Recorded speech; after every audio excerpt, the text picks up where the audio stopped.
Verrouiller, verrouiller, verrouiller. Faut juste pas que je verrouille le speaker. Ok, il est pas verrouillé, lui il est verrouillé. Voilà, full slide, écran.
Huit agences. Et donc après, nous, on travaille pour tout secteur d'activité pour développer des applications. Je vous présenterai un peu les offres. Et après, on a différentes certifications. Parce que surtout, ce qui était intéressant dans un monde de SN très bullshit, c'était de démontrer, de prouver en fait ce qu'on faisait. Donc nous, on s'est dit, bah, quelle manière de prouver, bah, c'était souvent d'avoir des certifications, des temps de fond, des process. Et donc c'est pour ça que dès le début, on a voulu mettre en place un process ISO 9001 pour une démarche d'amélioration continue. La sécurité, bah, c'est un vaste sujet, hein. Je pense que vous voyez tous sur vos projets, ça revient tout le temps. Donc on a eu la certification ISO 27001 depuis l'année dernière. On est dans une démarche en fait engagée au niveau RSE, donc on a eu le label Lucie déjà il y a 3 ans. Voilà, et puis bon, on a toujours fait aussi un peu de R&D, donc pour valider ces différents travaux, on fait du crédit impôt recherche, pour ceux qui connaissent, on a un labs, où on expérimente plein de choses, les différentes technos. Voilà. Après, nous, notre raison d'être au début, bah, on est une boîte de geeks, hein, assumée, donc de développeurs. Donc après, bah, on s'est dit, bah, c'est bien de faire du développement, mais pour faire du développement, bah, en fait, on a besoin d'autres compétences, parce que bah, le simple dev, ça marche pas. Et on s'est dit, bah, on avait besoin d'aide une fois qu'on a développé pour pouvoir intégrer ces solutions dans un SI, une infrastructure. Donc on a développé une offre DevOps et InfraCloud. Et des fois, on se rendait compte que bah, les spécifications et les US n'étaient pas clairs, donc il fallait des gens pour aider à faire maturer les besoins et les structurer et mieux faire fonctionner les équipes ensemble. Donc c'est là qu'on a monté notre pôle culture agile. Après, bon, on était les rois de la techno, mais c'était moche. Donc si on va peut-être embaucher des gens qui savent faire du joli, du parcours utilisateur, donc on a monté un pôle XSIO. Donc à chaque fois, c'était pour pouvoir accompagner un projet de bout en bout. Et donc bah, là, on est en plus en train de monter un pôle data. Et on avait deux parties qui étaient dans notre ADN former nos clients et nos consultants à travers le numérique responsable qu'on trouve dans nos offres et une académie.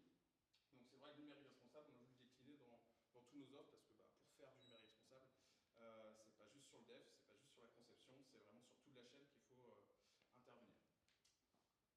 Voilà pour la présentation courte de Concerto, pour nous présenter en quelques mots.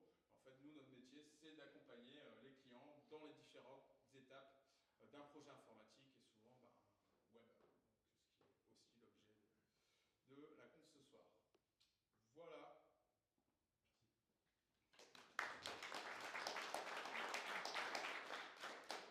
Voilà. Bon, on a mis quelques offres d'emploi. Si vous voulez en discuter, n'hésitez pas à venir nous voir. Donc, on cherche plein de postes, dont des profils Drupal aussi, à Nantes notamment.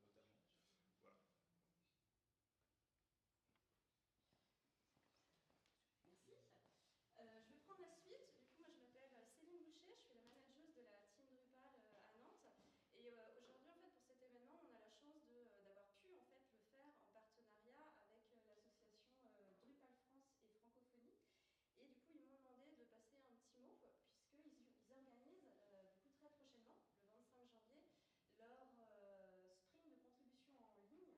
Donc c'est le week-end où du coup vous pouvez effectivement tous travailler ensemble pour contribuer au corps Drupal et faire évoluer la solution. Ce soir, du coup, on va avoir 3 conférences à vous présenter. La première conférence, du coup, c'est Tester, c'est assurer. Ça va être présenté par Mathieu Jacquemin et Anthony Cochet. Ensuite, on va avoir en deuxième thématique Adieu au hook, bienvenue aux attributs objectifs Drupal 11 par Clara Cassina et Jordan Bétain qui est là. Voilà. Et ensuite, on aura Drupal AI, démo et concept par Mathieu Lequin qui est ici. Voilà, donc sans plus attendre, on va laisser la place au premier binôme. Du coup, Anthony, Mathieu, c'est à vous.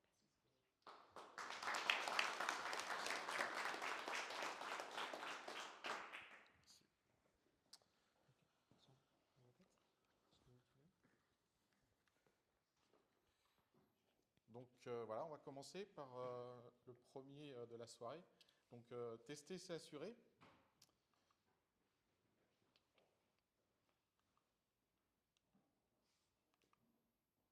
Ça marche ou...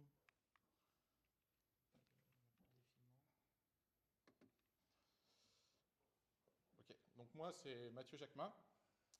Je suis développeur Drupal depuis 3 ans maintenant. Voilà, vous pouvez trouver mon profil assez facilement sur LinkedIn.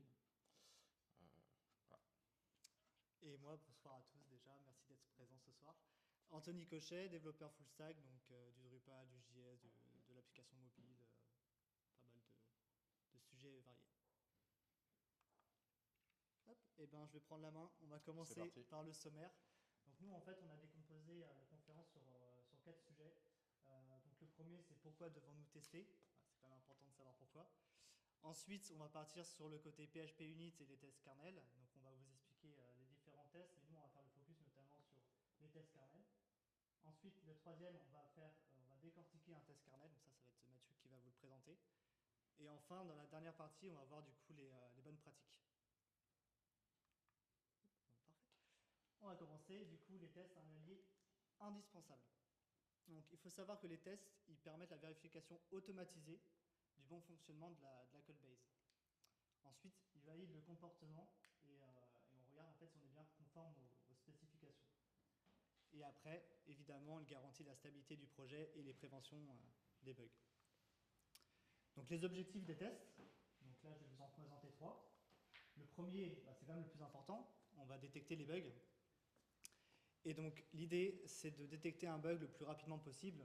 Donc, plus on va pouvoir détecter le bug rapidement, mieux c'est. Donc, l'idée, c'est que ça n'arrive pas jusqu'à l'utilisateur final, donc en production.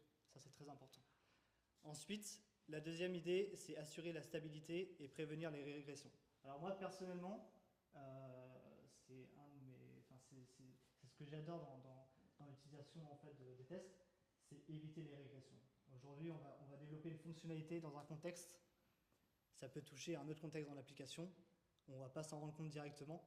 Et du coup, ça peut être très compliqué à redresser. Donc, éviter éviter les régressions, pour moi, c'est primordial. Et ensuite, maintenir la qualité, donc garantir la cohérence du code pour une meilleure maintenance à long terme, sachant qu'au niveau des projets, plus le temps passe, plus la codebase est importante, plus il y a des sujets d'avoir des bugs. Donc c'est important de maintenir cette qualité tout au long du projet. Ensuite, au niveau des types de tests, donc on va vous présenter 3 types de tests. Alors, évidemment, il y en a plus, mais aujourd'hui, on va faire le focus sur les 3.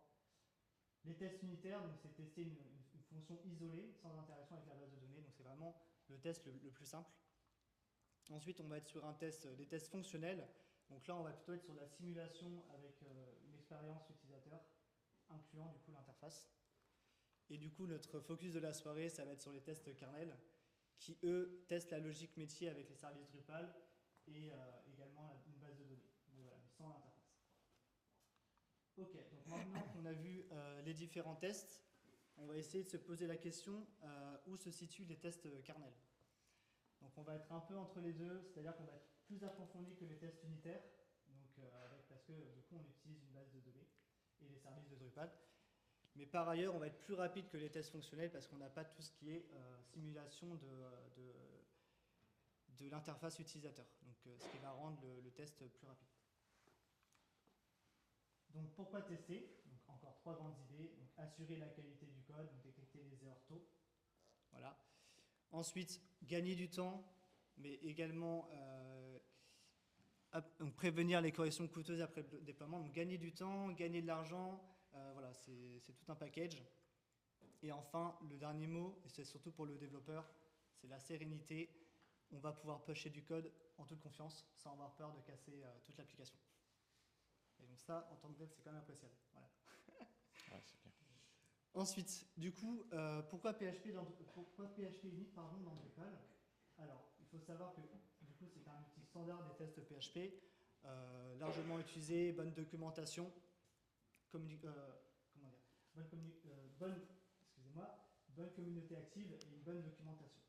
Et enfin, et pas des moindres, intégration native avec Drupal, donc il est directement dans le corps, pas besoin de l'installer, il est directement présent et avec des classes dédiées comme notamment kernel test base, mais Mathieu va vous expliquer ça plus en détail. Donc là, on va faire un petit mot sur la configuration de PHP Unit. Donc c'est très simple, on va dans le corps, on récupère un fichier qui s'appelle phpunit.xml.list. On fait un copier-coller, donc CTRL-C, CTRL-V pour les professionnels. Et après, on va le renommer en phpunit.xml. Et ensuite, on va passer à la configuration de ce fichier dans le projet. Donc là, par exemple, un petit exemple de la configuration du phpunit.xml. On peut voir qu'il y a le base URL, donc avec l'URL du site, et on peut voir aussi des informations sur la base de données, parce qu'en fait, on va installer une base de données fictive pour faire nos tests. Ouais, mais ça me fait penser justement que j'ai une petite anecdote par rapport à ça, qu'il faut bien installer une base de données fictive. Moi, la première fois que j'ai lancé mon premier test kernel, je ne l'avais pas fait, et j'ai lancé sur la base de données, ma base de données Drupal. Donc le test est passé, sauf qu'après, quand j'ai voulu relancer mon site, j'étais sur la page d'install. Donc pensez bien à faire ça, c'est important. Parce que ta base de données, elle a fait quick. Ah ouais, elle fait quick. Ouais. Hop, donc là, on modifie l'URL du site et la connexion à la base de données. On va en avoir besoin de toute façon pour les tests kernel. Et ensuite, ici, on peut voir qu'on va écrire les chemins de test. Donc, par exemple, si on a besoin de faire des tests unitaires, on va faire un test suite unit. Et si on a besoin de faire des tests kernel, pareil, on va faire la même manip en ciblant les tests kernel. Et toi, Mathieu? Yep. Tu le micro? Okay. Donc en effet, pour pouvoir tester du code, faut écrire du code. Ça va de soi. Donc on va commencer pour les tests kernel. Donc on va parler de la classe en elle-même, qui vient du corps, donc la classe kernel test base. C'est celle qu'on va utiliser. Par la suite, vu que, comme on l'a dit tout à l'heure, on utilise une base de données vierge, donc il va falloir implémenter tous les modules qu'on a à tester, tous ceux qu'on va avoir besoin. Donc le plus important ici, on a le module système. Sinon, on va avoir le module node, user, etc. Puis forcément, ici, on a en dernier le module qu'on va tester. Ici, il s'appellera module head. Donc, pour initialiser cette base de données, on va commencer par la fonction setup, qui va permettre de créer et d'implémenter cette base de données. Donc on va récupérer toutes les fonctions qui vont arriver de kernel test base grâce au parent setup. Dans celle-ci, on va pouvoir avoir les premières, les install entity schema.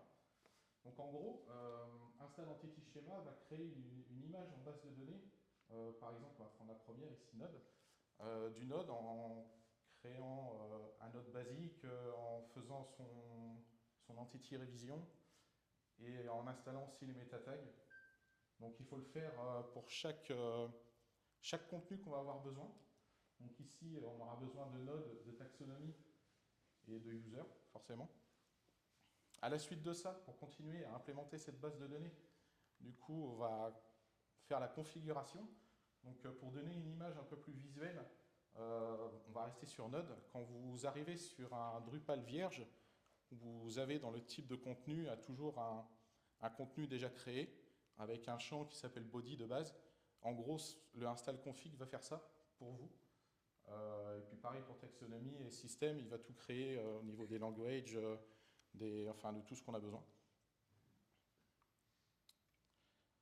Donc il va falloir aussi créer des méthodes pour créer le contenu qu'on a besoin. Ici, on va créer un contenu qui va s'appeler help, tout simplement. Donc moi j'utilise ici des variables. Je vous montrerai un peu plus tard le test en entier pour voir à quoi il ressemble. Mais j'utilise des variables comme ça me permet de les avoir tout en haut de mon fichier et de pouvoir les changer au besoin. Donc là, ce sera type help et le name, ce sera head ou un truc dans le genre. Et là, on crée notre type de contenu grâce à ça. Cette méthode, je la mets à part et je l'appelle dans le setup. Et donc forcément, à la base, notre test, il nous sert à tester nos fonctionnalités. Donc ça peut être un service, un plugin, etc. Donc forcément, il faut l'appeler dans le setup. C'est ce qui est fait ici en utilisant le nom utilisé dans le service.yml qui est là. Donc on le stocke dans une variable pour pouvoir le réutiliser après. Donc là, voilà, on rentre un peu plus dans le dur, donc dans l'écriture d'un test réellement. On a initialisé notre base de données, donc ça c'est good. Là, on va du coup créer réellement les contenus. Donc là, on va créer un terme de taxonomie et un node et un contenu directement, donc avec des valeurs réelles. Donc la plupart, j'utilise encore et toujours des variables parce que j'aime bien quand même utiliser des variables parce que c'est plus simple et plus clair. Donc là, dans le node create, voilà, on lui met un titre, un type, la taxonomie, du coup, là, on va utiliser une région ou une cible. Donc la région, on va mettre Île-de-France. La cible, ce sera pour les entreprises, etc. Donc là, du coup, notre contenu est créé. Donc on va appeler notre service et la méthode que l'on veut tester. Donc là, elle s'appelle getHeadData, qui fait plein de choses en fait, dont je vais vous prendre par exemple le premier. Comme on a pu voir tout à l'heure, on a mis une date un peu plus formatée version anglaise. Et du coup, le getHeadData va formater la date d'une certaine façon. Et on va la renvoyer à ce niveau-là avec le résultat date. Et on va comparer que les deux valeurs, celle qui endure et celle qui provient de notre service, est égale. Et si ça passe, du coup, on aura un résultat à true et notre test va passer. Puis on fait ça sur les autres champs ensuite. Donc là, comme promis, donc là, pour ceux qui ont fait court, ça va être peut-être un peu compliqué. Mais là, en fait, voici mon test en entier. Donc, comme je vous ai dit, je mets toutes mes variables en début de mon test. Comme ça, c'est plus clair et je m'y retrouve plus facilement. Donc, après, j'installe tous les modules dont j'ai besoin. Voilà. Après, on arrive au niveau de la fonction setup. Donc, avec tous les install schémas, install config. Donc ici, les méthodes que j'utilise pour créer des contenus et des types de contenus et des taxonomies. Donc là, ensuite, on rentre dans le test directement. Et là, on voit les différentes méthodes que j'utilise pour créer les contenus, les taxos, les champs et tout ça. Et après, je rajoute dans le setup.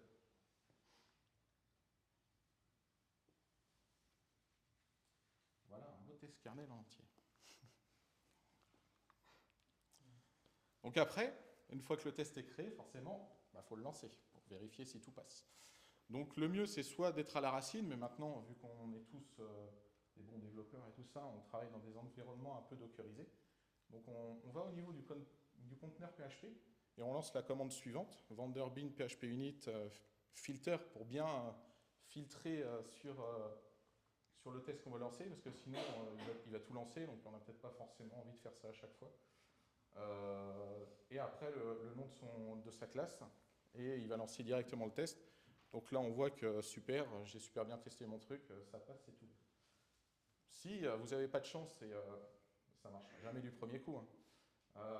Les tests passent en rouge et les erreurs sont très bien documentées. Et ça vous dit exactement à quelle ligne ça casse et pourquoi. Donc ça, moi je trouve ça super, c'est très facile à débugger. Donc voilà.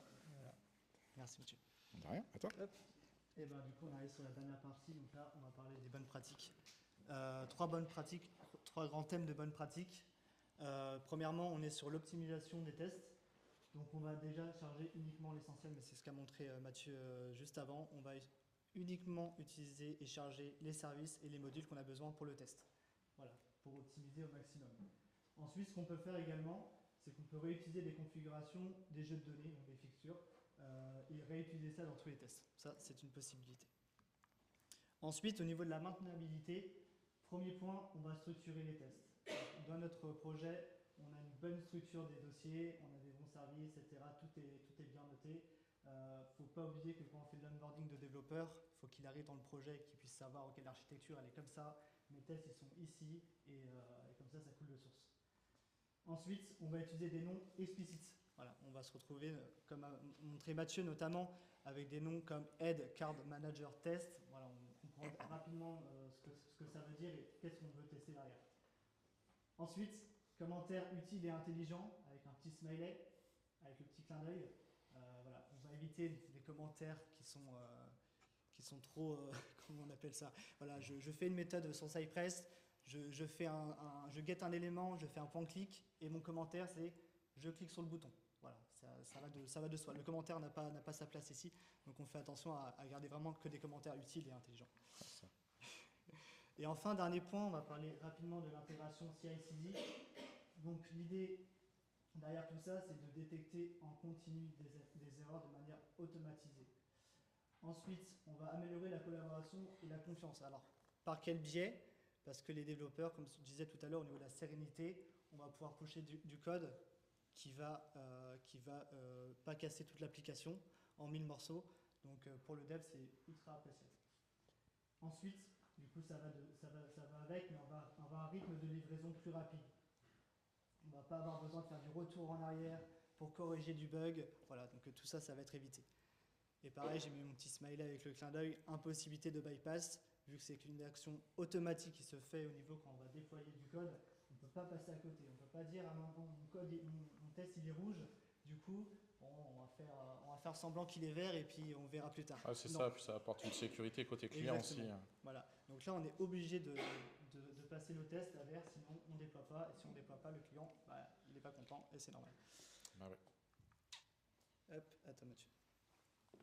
Donc, en gros, qu'est-ce qu'on peut retenir de ça? Que tester, c'est quand même un gain de temps et de qualité. Donc, je pense que ça, je n'apprends rien. Certes que ça va être compliqué et long de créer nos tests au début, mais sur le long terme, il n'y a pas photo, quoi. Ça va permettre une maintenabilité plus facile.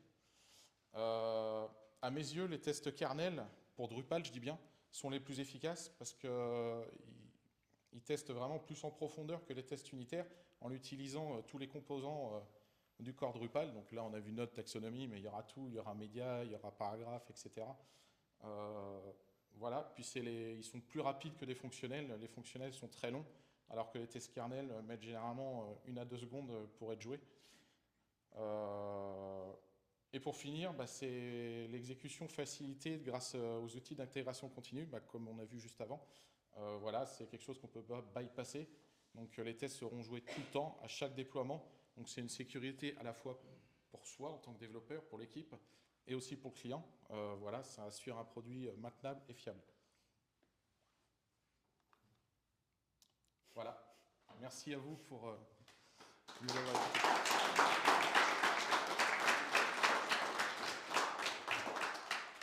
Si vous avez des questions, n'hésitez pas.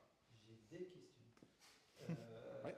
C'est une première question, c'est est-ce qu'à chaque test, vous réinitialisez, vous recréez une nouvelle base ou pas? Oui. En fait, chaque test est joué à la fin du test. Pas de la question. Faut répéter la question. Oui.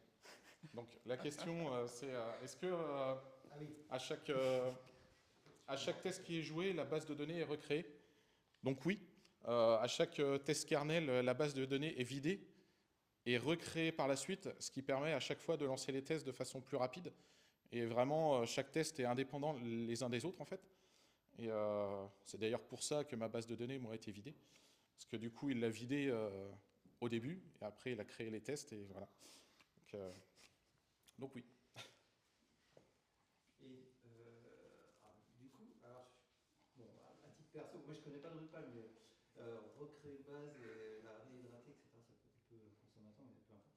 Et sinon, j'avais une autre question, c'était la différence entre les tests unitaires et kernel. En fait, c'est juste parce que dans l'application, c'est pas au même endroit, ça n'utilise pas les mêmes choses. Donc, la différence entre les tests kernel et unitaires, en vrai, les tests unitaires, c'est vraiment, on va tester une petite fonctionnalité qui ne va pas utiliser Drupal, en fait, ou le corps de Drupal. Je ne sais pas, une simple classe PHP, en fait. Donc, on va tester ça sans appeler par exemple, les nodes ou les taxonomies de Drupal et tout ce qu'on a besoin derrière. Donc, c'est pour ça que, pour Drupal, en tout cas, les kernels sont plus adaptés. Voilà. Oui, Elena? On a une question sur le live. Est-ce que vous les vendez aux clients côté chiffrage? Est-ce que vous les vendez clients côté chiffrage? Alors, c'est une bonne question. Pour moi, c'est dans un package de qualité. Moi, je dirais non, ça fait partie de la qualité. Ouais, qualité du projet. Souvent, de la qualité où ça Ouais, fait. voilà, j'ai demandé un peu aussi dans les personnes qui connaissent un peu plus ce sujet. Donc, ça fait partie de la qualité du livrable. Si on vend du code, on vend du code propre et maintenable. Donc, c'est sous-entendu. Voilà. Donc, voilà. Après, il faut le justifier aussi au client. Certes, comme je le disais tout à l'heure, ça va prendre un petit peu de temps pour le faire, mais derrière, vous allez vous y retrouver parce qu'il y aura une dette moins importante. Donc voilà, c'est les choses à mettre en avant pour eux. Ouais. Sur du code legacy, on arrive sur un projet, on récupère un projet, il n'y a pas forcément eu de test avant. La stratégie pour vous? Sur du test legacy, comment ça se passe? Là, je vais t'avouer, c'est compliqué. C'est pas impossible, mais c'est faisable. Là, je pense qu'il faut se concerter en amont plutôt, je dirais, pour voir qu'est-ce qu'on va tester réellement. Parce que sur du legacy, on ne va pas s'amuser à tout tester, ça va prendre énormément de temps. On va prendre les grosses fonctionnalités du site et vraiment, on va mettre l'effort sur ça. Et voilà, pour quand même tester des choses, mais sans pour autant perdre trop de temps. Ouais, je pense qu'il faut prioriser en fait ce qui est important et vital dans l'application au niveau du corps et vraiment mettre son focus dessus. Et bien identifier en fait, je pense que c'est ça, parce qu'en plus souvent dans le legacy on n'a pas la maîtrise totale du code, donc la difficulté va être là quoi. Donc oui, c'est bien, il faut le faire, mais il ne faut pas cramer trop d'énergie dessus non plus, parce que voilà, le legacy, on a tous travaillé dessus, des fois c'est compliqué, et voilà. Ouais. Il y a une autre question, vous avez une doc pour implémenter les tests? Oui. Alors est-ce qu'on a une doc? Oui.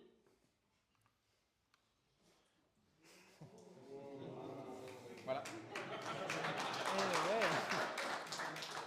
Donc le deuxième de SpecBee, très très très bonne doc. Moi je l'ai utilisé vraiment quand j'ai commencé à me mettre dans les tests kernel et vraiment c'est très bien fait. Ça explique un peu tout ce qu'on a pu voir là, comment installer PHP Unit, à partir de quoi, et après les bases du test kernel, etc.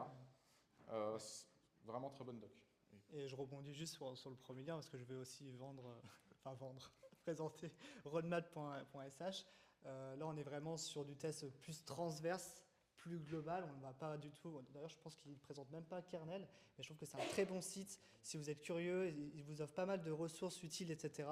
Donc, allez faire un tour sur roadmap.sh pour ceux qui connaissent, c'est top. Pour ceux qui ne connaissent pas, vous allez voir, c'est top. Voilà. Ouais. T'estimes à combien de temps combien de pourcent de temps de travail en plus quand tu as une fonctionnalité qui te prend 5 jours à mettre en place? Est-ce que tu en passes 6 avec les tests ou 5 jours plus 2 heures? Alors, avec ouais. ta ceinture orange-noir de test, tu vois, pas moi, mais toi. Ouais, ok. Combien de temps est-ce qu'on rajoute de tests par rapport à une feature en plus? Je ne vais pas vous mentir, si vous passez 5 jours sur une feature, vous allez en mettre 3-4 sur le test, voire le double. Ça, je ne vous le cache pas. En fait, la feature, on va la faire, le test va refaire à peu près la même chose. Puis les tests de kernel, bah, après, c'est quand on a l'habitude, on commence à comprendre le truc, c'est qu'il ne faut rien oublier pour implémenter sa base de données, parce que sinon, ça va casser. Donc, certes, le temps est important, il faut le prendre dans le chiffrage de vos sprints, mais je le dis et je le redis, à long terme, ce sera bénéfique. Voilà.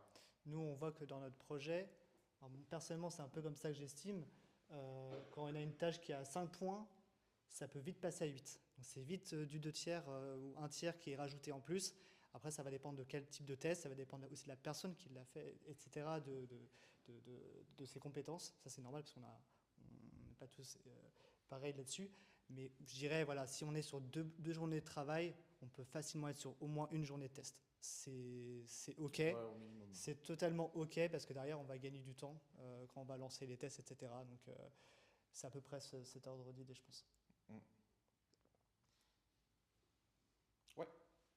Et du coup, avec le recul, sincèrement, est-ce que sur les projets qui sont déjà livrés depuis longtemps, vous avez vraiment gagné du temps en termes de problèmes sur des projets fortement testés?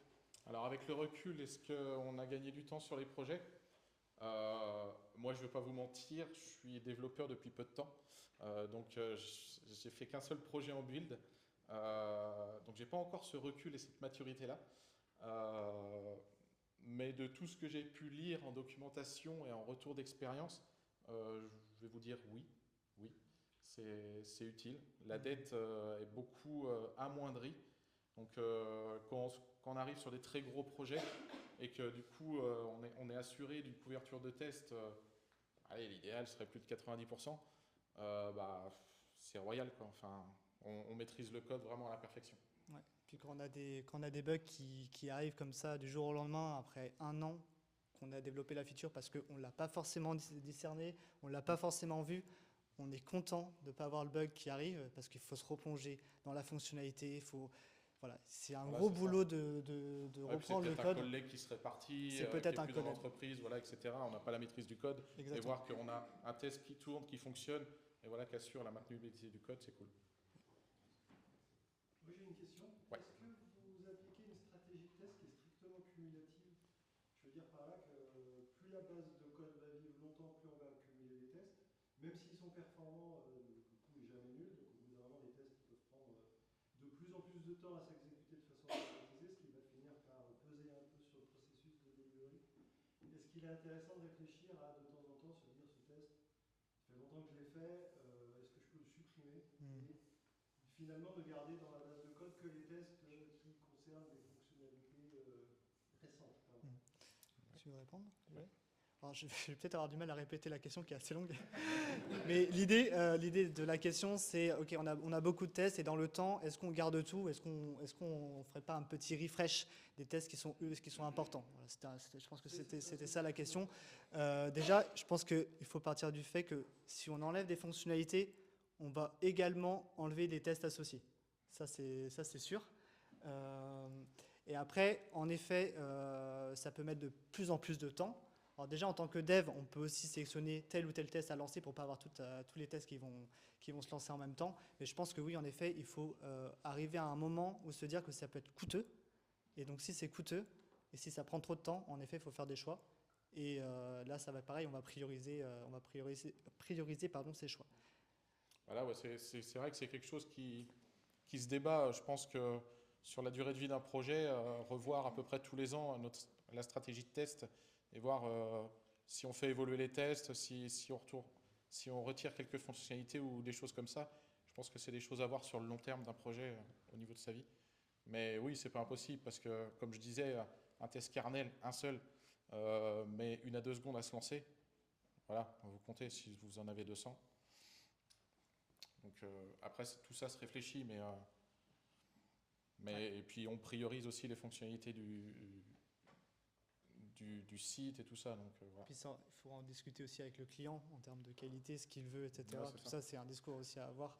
On ne faut pas oublier qu'on est on est dev, mais on n'est pas tout seul dans notre coin. On a aussi des clients, on a un contexte qui est immense, et donc il faut interagir avec et trouver la meilleure solution. Voilà. Oui, Charles ?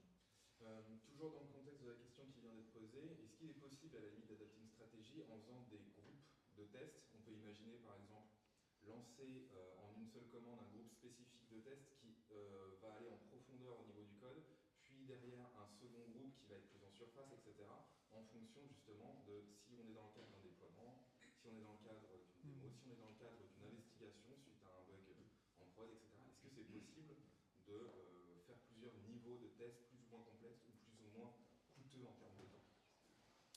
Alors, est-ce que c'est possible de faire des groupes de tests à lancer plutôt que tout lancer d'un coup? En gros, c'est ça la question. C'est vrai que je ne sais pas trop. Je pense que c'est faisable. Après, il faut voir l'utilité de la chose. Ça dépend du déploiement. Si par exemple tu fais un déploiement en prod, je pense que tu as envie de lancer tous les tests. Si tu fais un déploiement sur une feature qui touche tel type de contenu, est-ce que tu as envie de lancer les tests qui ne touchent pas du tout à ça? Moi, je dis que c'est à réfléchir, mais tu n'es pas à l'abri en fait de toucher quelque chose, même si, je ne sais pas, tu vas toucher un menu et tu n'as pas envie de tester le footer, par exemple, j'en sais rien. Tu n'es pas à l'abri, malgré tout, d'utiliser une variable, d'utiliser un identifiant qui va peut-être aller casser ton footer. Donc, tant pis si tu vas prendre 10 minutes de plus, mais tu vas tout tester.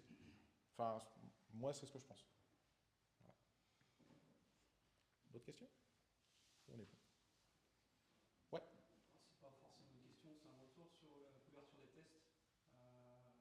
Les retours, parce qu'il y a eu il y a quelques années où il y a eu un gros engouement sur les tests, c'est toujours le cas, on a toujours besoin, mais la couverture à 100%, on en revient, même 90% c'est beaucoup. Il vaut mieux tester ce qui est intéressant de tester, la plus-value, ce qui est vraiment important sur les sites, plutôt que de chercher à faire une couverture à 100% fonctionnelle, parce que ça prend, comme tu l'as dit, quasiment 2 fois le temps de développement sur le moment, mais après. Après, s'il y a des bugs, est-ce que c'est le test qui est foireux ou est-ce que c'est qu'il y a réellement un bug? Encore du temps perdu sur corriger le test, corriger le bug. Ça va toujours prendre du temps. C'est pas parce que le test est là qu'on n'y touchera plus et qu'il faut. Oui, bah oui. Donc c'est 100%, c'est impossible. Bah non, 100%. 90% c'est déjà pas mal. Donc après, c'est trouver le curseur. Chaque projet, chaque client a son curseur à poser. Mm. C'est important de se dire, on n'est pas obligé de tout tester. Non mais oui, non mais je suis un peu d'accord. Donc oui, où placer le curseur pour la couverture de test? Donc oui, bah, comme tu dis, 100% c'est impossible. Moi je parlais de 90% et c'était dans le meilleur des cas. Après tout dépend du projet, mais se situer entre 80 et 90, ça me paraît pas mal. Bien sûr, on va tester les features phares et les plus importantes de l'application. Celles qui sont secondaires, je pense que c'est des choses qu'il faut approfondir et discuter au cas par cas, en fait. Donc voilà, je pense que ça dépend du projet, ça dépend du désir du client, ça dépend de plusieurs paramètres, en fait. Ce qui se fait beaucoup, notamment dans le domaine vraiment sur la partie globale, plus niveau de Drupal, plus des modules, c'est que c'est pas forcément testé dans un premier temps, quand il y a de l'historique.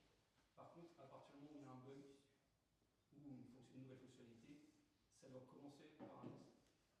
Comme ça, on est déjà sûr que ce bug-là ne se reproduira pas. S'il arrive une fois, il peut être cassé par autre chose à un moment donné.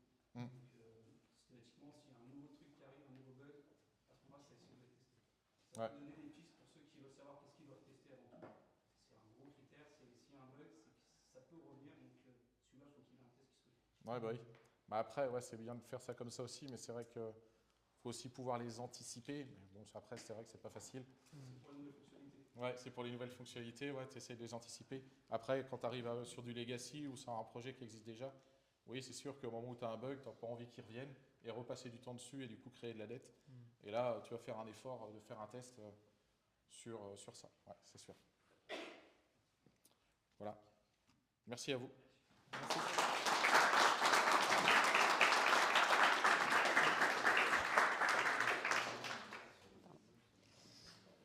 Eh bien, merci Mathieu, merci Anthony.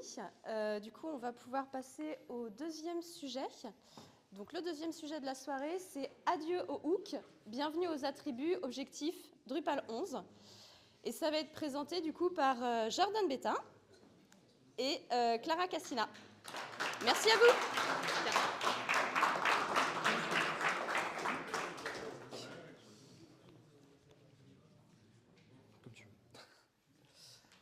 Bonsoir à tous.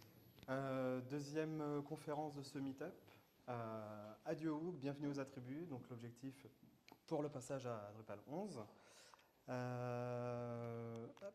Ah. On va étudier ça en 3 grands points.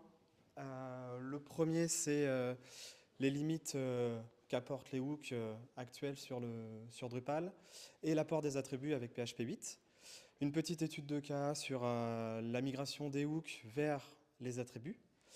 Et ensuite, un point plus global et ouvert sur ce sujet. Donc, je me présente, Jordan Bétain, je suis arrivé chez Concerto l'année dernière.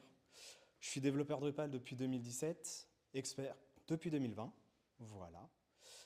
Vous pouvez trouver mon profil LinkedIn comme mes camarades et mon petit profil Drupal.org. Et pour ma part, donc Clara Cassina, je suis arrivé chez Concerto depuis bientôt 3 ans. Je suis sur Drupal depuis la version 5, donc j'ai vu pas mal de chemins, pas mal d'évolutions. J'ai vu des choses obscures et on en revient, heureusement. Aujourd'hui, voilà, comme c'est Jordan, le but c'est de vous présenter donc l'arrivée et de ce que nous apportent les attributs en PHP. On avait avant les annotations pour contourner ça, mais ça marchait moyen. Aujourd'hui, c'est un petit peu mieux. Mais du coup, je vous propose qu'on remonte un petit peu dans le temps, d'où on vient. PHP, à l'origine, c'est pour pouvoir faire des statistiques sur un site internet développé par Ramus Ledorf, donc plus pour CD, parce que le C, ce n'était pas forcément sa tasse de thé. Donc, il a fait un petit moteur PHP qui lui a permis de faire ses statistiques, d'avancer un petit peu. Il s'est rendu compte à un moment que son code, il était illisible. L'avantage, c'est que si je mettais une petite note dans mon code, je pourrais comprendre plus tard de quoi je parlais et pourquoi est-ce que je ne comprends plus le code que j'ai fait la veille. Donc on a l'arrivée des commentaires. Plus tard, on a l'arrivée donc des annotations, ce que j'expliquais juste avant. Une manière d'écrire des commentaires un peu spéciale pour que l'interpréteur sache il y a des liens à faire, il y a des modules à appeler, il y a des classes utiles dans le bout de code que j'ai là. Bon, on passe sur PHP 6. On l'attendra longtemps, je pense. Mais en tout cas, PHP 8 arrivant, ils nous ont apporté les attributs. C'est une nouvelle manière de pouvoir appeler certaines classes, de pouvoir faire certaines connexions, certains liens. Ceux qui font un petit peu de Python pourraient parler site décorateur. C'est à peu près la même approche. On va pouvoir décrire du code, décrire de la classe dans un autre bout de code qu'on va pouvoir appeler un peu plus tard. Pratique pour faire du test, pratique pour faire de l'évolutivité, pratique pour s'y retrouver tout simplement dans son code. Parce que c'est vrai qu'encore une fois, vous verrez un petit peu plus loin, on a mis des blocs d'annotation. Pour ceux qui ne l'ont pas utilisé, c'est assez indigeste. Je te laisse reprendre. Ouais. Tiens. Hop. Du coup, on va parler sur les avantages donc des attributs. Le premier, alors il y en a quelques-uns. On a essayé d'être assez exhaustif. Le premier, alors c'est droite. Non, le bouton, c'est. Ok, voilà, excusez-moi. Donc le premier, c'est la lisibilité accrue ou améliorée dans le code. Ça simplifie la syntaxe, on ne va pas se mentir. Comme Clara l'a dit, les annotations étaient très indigestes. Là, on va essayer d'être sur au moins une ligne, au moins. Voilà. La syntaxe native est claire parce qu'au lieu des annotations avec les arrobases et donc les lignes qui s'en suivent, On va être sur du dièse entre crochets, le nom de l'attribut et peut-être des paramètres. Ça dépend si l'attribut en demande. On va avoir aussi une standardisation native, puisqu'en fait, ils sont directement intégrés dans PHP 8. Et ça, c'est un super objectif, non, un super avantage. Ça ne nécessite plus du tout de bibliothèque tierce pour parser, ou par exemple de créer un parseur custom si on n'aime pas voilà, les bibliothèques tierces. Je ne sais pas pourquoi, mais pourquoi pas. Et on assure aussi un comportement homogène dans notre code. Puisque c'est une même syntaxe, on va tout de suite comprendre directement de quoi on parle quand on voit un attribut. Donc, forcément, une réduction du parsing manuel qui amène une simplification au niveau donc, de la réflexion au niveau du développeur. Voilà. Une optimisation des performances, bien évidemment, en évitant tout ce qui est parsing des annotations ou parsing custom, si on reste là-dessus. On gagne un temps d'exécution dans notre code et donc des performances. Aussi, on va dire, une moins d'erreurs potentielles. Je parle plus sur du parsing custom, parce que en fait, ça dépend en fait en fonction de la bibliothèque tierce. Comme maintenant, tu n'as plus de bibliothèque justement qui va parser, mais que c'est le PHP, le moteur lui-même qui va permettre par réflexion d'accéder aux attributs, du coup, en fait, comme disait Jordan, on a un gain de temps de performance parce qu'on n'a plus besoin de parser ligne par ligne tous les fichiers, sachant que là, on est dans un cas où PHP sait du coup ce qui est activé, ce qui ne l'est pas. Le cas échéant, ça serait de lire tous les fichiers, qu'ils soient ou pas du PHP, qu'ils soient par exemple, je sais pas, au hasard, des points inc, des points modules, des points thèmes, tous ces points un peu utiles qu'on a dans Drupal et qu'on traîne depuis trop d'années maintenant. L'idée, c'est vraiment de pouvoir aujourd'hui bénéficier vraiment du moteur qu'on a, qui nous permet des nouvelles options, autant les utiliser du mieux qu'on peut. L'avantage suivant, donc une extensibilité et une flexibilité. Les attributs étant un peu jeunes, on va quand même pouvoir avoir de nouvelles features et on pourra directement coder nos nouvelles fonctionnalités sans problème. On espère, parce que on espère. Vous verrez après, il y a pas mal de restrictions. Voilà. C'est pas que rose. C'est ça. Le type safety, moins d'erreurs aussi dans l'utilisation sur les types des attributs. Pour l'instant, c'est assez simple. Voilà. Je parle par exemple de chaînes de caractères ou des entiers. Là, c'est surtout qu'en fait, quand je vais appeler un tableau, j'aurai vraiment un tableau. Oui, voilà. Pas une chaîne en JSON qu'il faut d'ailleurs reparser pour avoir un objet, pour nested, pour avoir un tableau. Ou autre chose, si je demande un entier, j'ai pas une chaîne de caractères avec des chiffres dedans. Ou des lettres, c'est survu aussi dans des bases de données. Donc là, en fait, si j'appelle une string, j'aurai forcément une string derrière. En fait, on a une vraie classe string qui va être appelée. On va passer sur les limites, parce que forcément, il y a des avantages, mais il y a forcément des limites ou des inconvénients. Les attributs sont malheureusement disponibles que à l'exécution au runtime du code PHP. Donc c'est un peu un problème. Ça utilise donc l'API réflexion ou la Reflection API. Donc c'est un composant PHP qui n'est disponible que à ce temps disponible. La syntaxe est limitée. Clara l'a évoqué juste avant. C'est que des types très simples, donc des entiers, des chaînes de caractères. On peut pas faire de types scalaires, quoi. Voilà. On peut pas faire d'opération, par exemple, le simple 2 plus 1. Malheureusement, on peut pas encore le mettre. On espère, on croise les doigts. Une portée limitée aussi aux classes, aux propriétés, aux méthodes et aux paramètres. Pour l'instant, on ne peut pas viser l'ensemble de tout notre code, malheureusement. Mais on croise les doigts, ça viendra. Un overhead de performance. Alors oui, parce que c'est bien de gagner de la performance d'un côté, mais si on abuse des attributs, là on fait l'effet inverse, quoi. On va vraiment surcharger notre mémoire et peut-être que notre script ou notre application peut planter si on décide de surcharger tout ça et de les surutiliser. Au hasard, appeler la fonction render à chaque champ que j'ai sur ma page Drupal, par exemple. Ça peut faire mal en termes de ressources. Moi, j'ai fait planter un ordi comme ça. Enfin voilà, il y a des petits trucs comme ça où on espère qu'il y aura une petite optimisation qui va être faite, ne serait-ce qu'au niveau de cette Reflection API. C'est un outil exceptionnel, mais sur le papier pour l'instant. Dans la manière dont c'est implémenté, il y a quelques petits soucis. Typiquement, si j'ai mon attribut qui est déclaré 20 fois, il sera chargé et présent 20 fois. D'où ce que dit Jordan, en fait, de faire attention à où est-ce que vraiment je mets l'attribut parce que j'en ai besoin, c'est utile, ça m'aide, et où est-ce qu'en fait ça va plus jouer contre moi. Un petit peu tout à l'heure, on parlait des tests, de la couverture à 100%, on est un petit peu sur le même sujet. Il faut bien penser où est-ce qu'on va mettre ces éléments pour que ça nous aide plus que ça nous retarde, nous prenne du temps, de la ressource, de l'argent. Le prochain inconvénient, c'est que du PHP 8, vu que c'est jeune, c'est pas rétro-compatible. Exit tout ce qui est PHP 7, PHP 5. Bon, j'espère encore. Malheureusement, il y en a encore beaucoup trop sur le marché. Donc voilà, c'est un bémol, mais en même temps, vaut mieux aussi. Une adoption aussi inégale dans l'écosystème, puisque le seul souci, c'est que c'est encore, je dirais que c'est encore un peu à tâtons. On va dire qu'il y a certains attributs qui sont encore là, avec moi qui sont là, d'autres qui commencent à venir. On ne sait pas encore trop où on va, mais voilà. Une complexité des migrations, on va le voir sur la suite des commandes et des slides. Le problème des attributs, c'est qu'on l'a vu, on passe quand même d'un bloc assez gigantesque à une ligne, voire quelques lignes. Est-ce qu'on a envie de dépenser temps, budget pour faire ce genre de migration?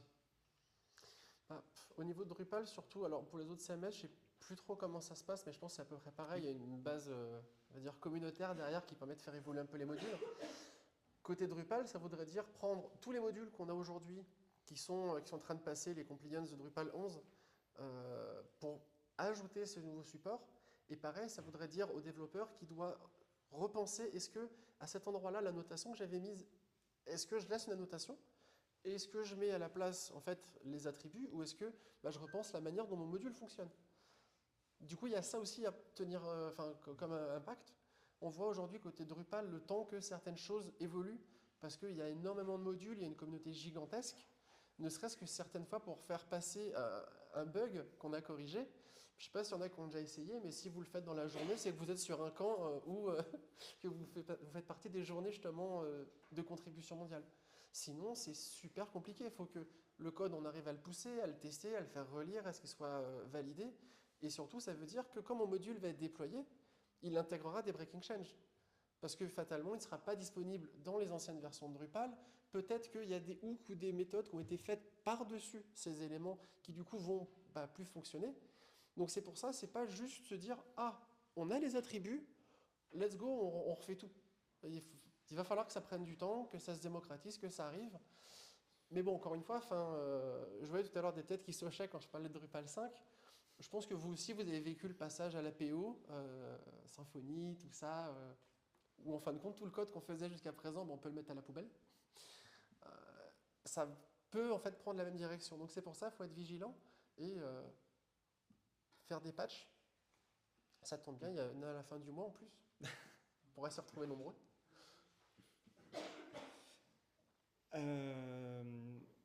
La prochaine limite, c'est les difficultés pour les métadonnées aussi contextuelles et complexes. Comme on l'a dit au tout début, c'est encore des types scalaires simples. On ne peut pas faire ce qu'on veut, on ne peut pas mettre du JSON par exemple. Voilà, heureusement. Voilà, ou des tableaux assez complexes, quoi. Et beaucoup d'autres. Pour l'instant, le sujet est assez jeune. Moi, de mon côté, et puis Clara, je pense aussi du tien, on n'a pas encore trouvé tous les inconvénients. Ils viendront avec le temps, certainement. Peut-être que dans cette liste-là, il y en a qui vont complètement s'éliminer naturellement, qui vont en refaire, qui vont en ajouter d'autres, peut-être. Là, ce qu'on va surtout voir, c'est qu'effectivement, les inconvénients qu'on rencontre aujourd'hui avec les attributs, c'est quelque chose qu'on rencontre en fait avec tous les systèmes qui sont un petit peu immatures. Le nouveau framework qui est sorti il y a 2 jours en JS, potentiellement, il est super cool, il marche bien. Par contre, il doit être bourré de problématiques parce qu'en fait, c'est des choses trop récentes pour qu'on puisse les avoir vues, les avoir testées, les avoir résolues. Et on a ça pour tous les systèmes, que ce soit un nouveau module que je viens de sortir qui, en fin de compte, demain va me générer 200 bugs, que ce soit effectivement des super nouveaux attributs en PHP. il y en a plein d'autres qu'on voit, enfin qu'on sait qu'ils existent sans forcément les utiliser. Je pense en PHP, les null coalesceurs ou ce genre de choses. C'est cool sur le papier, par contre, je ne sais pas si vous avez l'habitude de beaucoup les utiliser dans vos projets. Ce que je vois souvent dans les projets, c'est des ternaires de nuls. C'est pratique, parce qu'au moins c'est rétrocompatible et tout, mais du coup c'est là où on se rend compte que les choses un peu nouvelles qu'on n'a pas forcément eu l'occasion de voir dans les changelogs de PHP, ben en fait peut-être qu'on peut les utiliser au quotidien, peut-être ça peut beaucoup nous aider. Et moi c'est un peu le pari aujourd'hui que j'aimerais faire avec Attribute, c'est de voir en fait aujourd'hui, on connaît un peu les limites, on sait à quoi ça doit nous servir, en tout cas à quoi on aimerait que ça nous serve, ben, à voir comment ça va évoluer, si du coup ça va vraiment être, on va dire, embrassé par la communauté et du coup mis en tant que standard, si en fait c'est peut-être too much et du coup on va rester sur quelque chose d'un peu plus ancien mais qu'on sait qui marche parce que bah, tranquillité. Ça on va voir, mais bon, j'espère beaucoup quand même qu'on passera sur les attributs, c'est plus propre. C'est vrai. On va parler des hooks et donc de nos fameux attributs. Petit rappel, un petit rappel historique quand même. Donc les hooks côté Drupal, donc c'est un petit concept rapide qui permet d'exécuter à un instant T, donc peut-être le rendu d'une page ou autre chose, quelque chose qu'on a envie de faire. Donc voilà, un petit schéma un peu explicatif. Le problème, c'est que c'est du code vieux et procédural, et on a tous envie de passer à la programmation objet. C'est un peu le... Voilà, on a envie que ça évolue, quoi. Pourquoi ils ont fait leur temps? C'est ça l'objectif de cette conférence. Déjà, les hooks sont lus à chaque exécution du code. Et ça, c'est vraiment un problème et une épine dans le pied de Drupal. Depuis le début, même les modules désactivés, malheureusement, ils sont lus. Et ça, si on se retrouve, par exemple, je sais pas, avec 300 modules, 150 désactivés, on sait que dans les 150, voilà, on va avoir une petite liste de hooks en plus, et c'est pas forcément intéressant dans notre performance. Des conflits entre modules, bien évidemment. Je reprends ma liste de 150. Par exemple, j'ai un module A, un module B. Peut-être que ils vont faire exactement la même chose. Ils vont peut-être ajouter des champs. Le module B va surcharger le A. Des effets indésirables. Une complexité aussi croissante. Ça, c'est la résultante de tout ça. Oui, voilà. Les complexités, c'est, je sais pas, vous avez l'habitude de voir des fichiers point module qui dépassent les 1000 lignes? Bon, bah moi, oui. Voilà. En Drupal 7, notamment, voilà. Ah, en Drupal 7, oui, c'était même voilà. courant. C'était courant, voilà. C'était le sport national, je crois. Je crois que c'est Webform où il y avait 6000 lignes pendant un moment. C'est possible. Ouais. Enfin, bon, Views, peut-être? Views, pas mal aussi.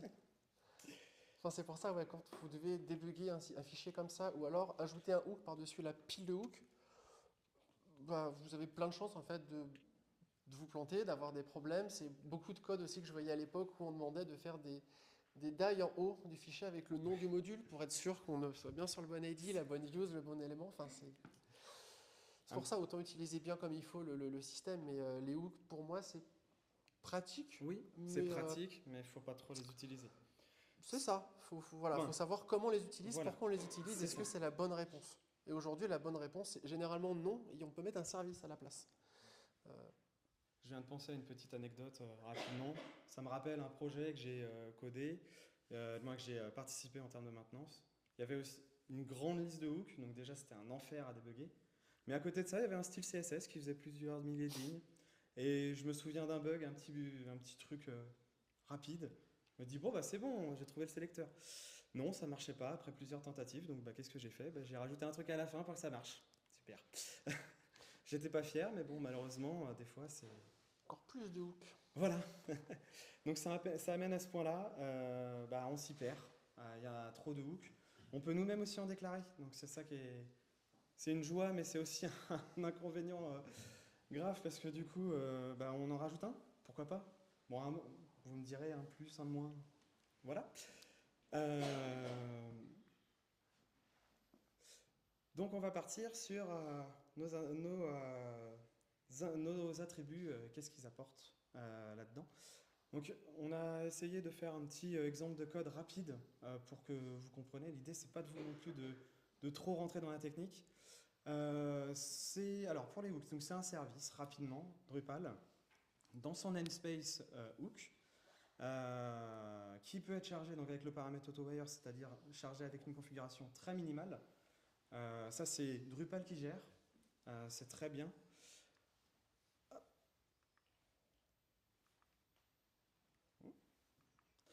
La classe, donc c'est une classe PHP, exit les points modules, enfin.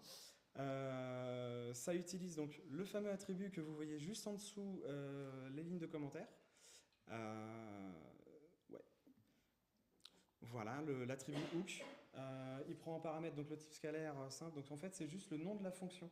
Si vous vous souvenez, en Drupal 7, vous aviez hook underscore quelque chose. Ce quelque chose, c'est le paramètre. Voilà. Et ensuite, après, c'est une fonction statique. Vous la nommez comme vous voulez. Moi, je l'ai mis en préprocess HTML pour être original. Ça reprend bien évidemment les paramètres du hook existant et on fait ce qu'on veut.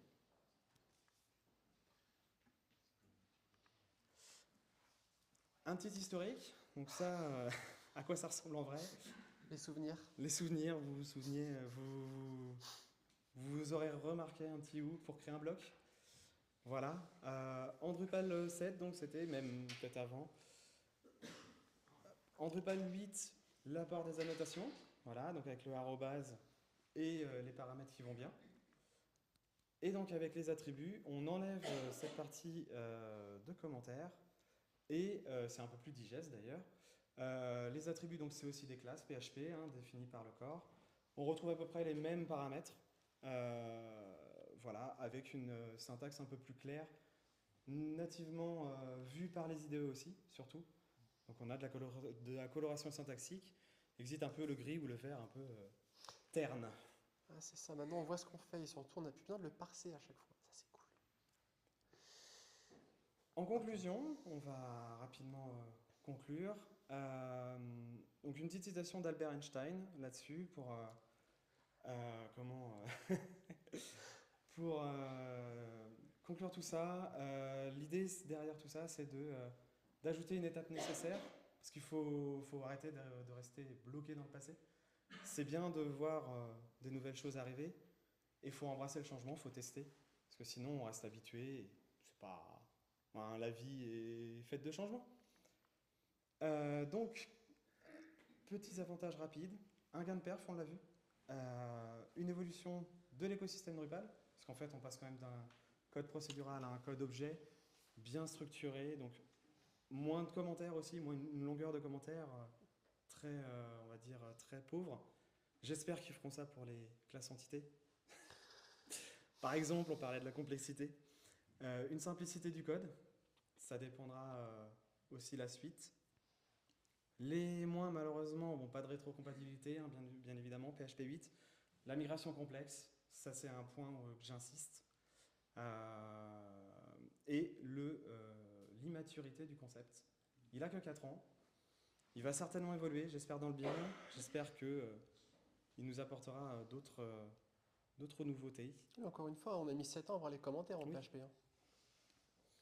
Et presque 8 ans à avoir une version stable, une release. Donc. Et enfin, un petit point de vigilance. Vu que le concept est nouveau, il est important aussi de sensibiliser et de former les développeurs à découvrir le concept, à utiliser cette nouvelle syntaxe. Moi, je l'encourage aussi. C'est important de découvrir et d'embrasser le changement. Nos recos, rapidement, continuez à faire de la veille. Le sujet, il est important, il est neuf. J'ai vu pas mal de blogs traitant sur le sujet qui m'ont aidé justement à faire cette conférence. Et j'encourage bien évidemment l'utilisation. Ça, j'aimerais que vous aussi, vous franchissiez le pas. On va prendre une question s'il y en a. Ouais. Dans les limites, vous dites que c'est faisable qu'à l'exécution. J'ai un peu mal à comprendre. En fait, typiquement, tu prends un logiciel d'analyse de code, PHP Stan pour ne pas le citer, lui va faire de l'analyse statique. C'est-à-dire, il va lire ton fichier et te dire, bah tiens, là il te manque un point virgule, là tu déclares une classe mais j'en ai aucune connaissance plus haut. Ça, il peut te le dire en lisant le fichier. C'est pour ça que des fois, il va te péter une erreur parce que, attends, tu me parles de Drupal, c'est qui Drupal? Si tu lui donnes pas le fichier au début de config qui lui permet de dire attention parce que ton CMS il est là-haut dans ce fichier et du coup tu peux récupérer les attributs, lui il en est incapable. Il va juste te dire bah, je connais pas, je pète une erreur. Nous, c'est le cas qu'on va voir avec les attributs. En fait, il va pas être capable de comprendre de quoi tu parles. Donc aujourd'hui, typiquement, alors j'ai testé moi avec Stan 2 qui ne le fait toujours pas. Pourtant, Stan 2, ça date d'une semaine ou deux, je crois. Ils n'ont pas encore le support de l'attribut. Donc il y a des fichiers, si on veut les mettre sous Stan, ça ne va pas passer. On aura des erreurs, en fait, simplement, il ne comprend pas. Je connais la syntaxe, mais je ne comprends pas ce que tu veux dire. En fait, dès que tu vas déclarer des attributs, ça va être mis en mémoire.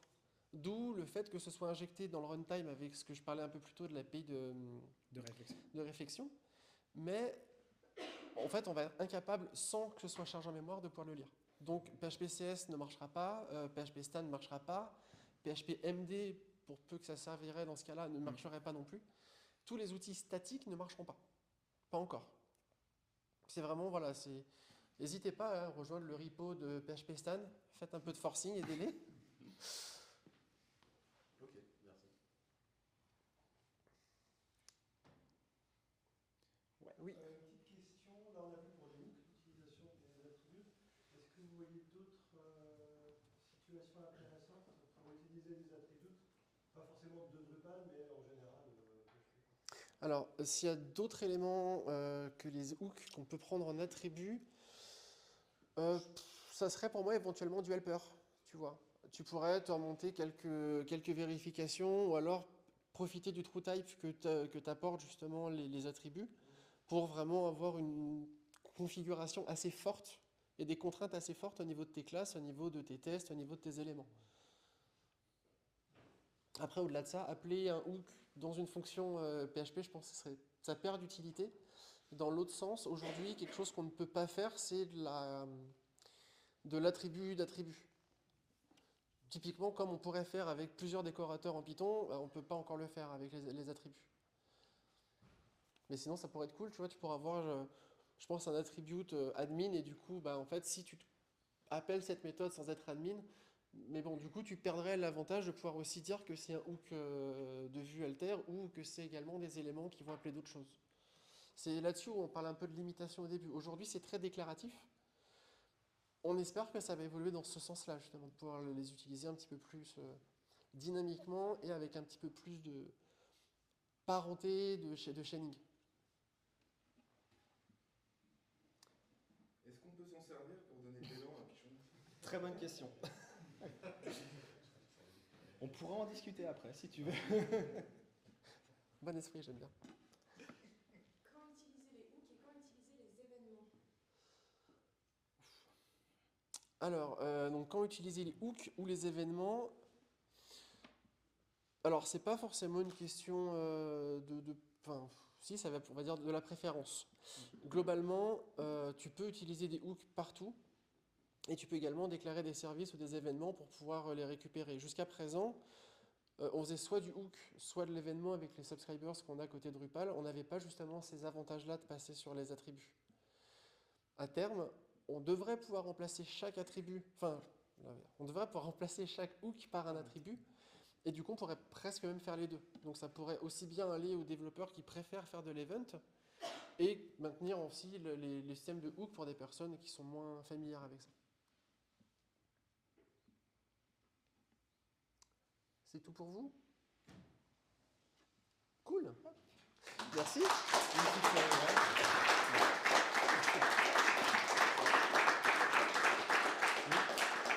On vous a mis les sources utiles à l'élaboration de cette présentation. Voilà.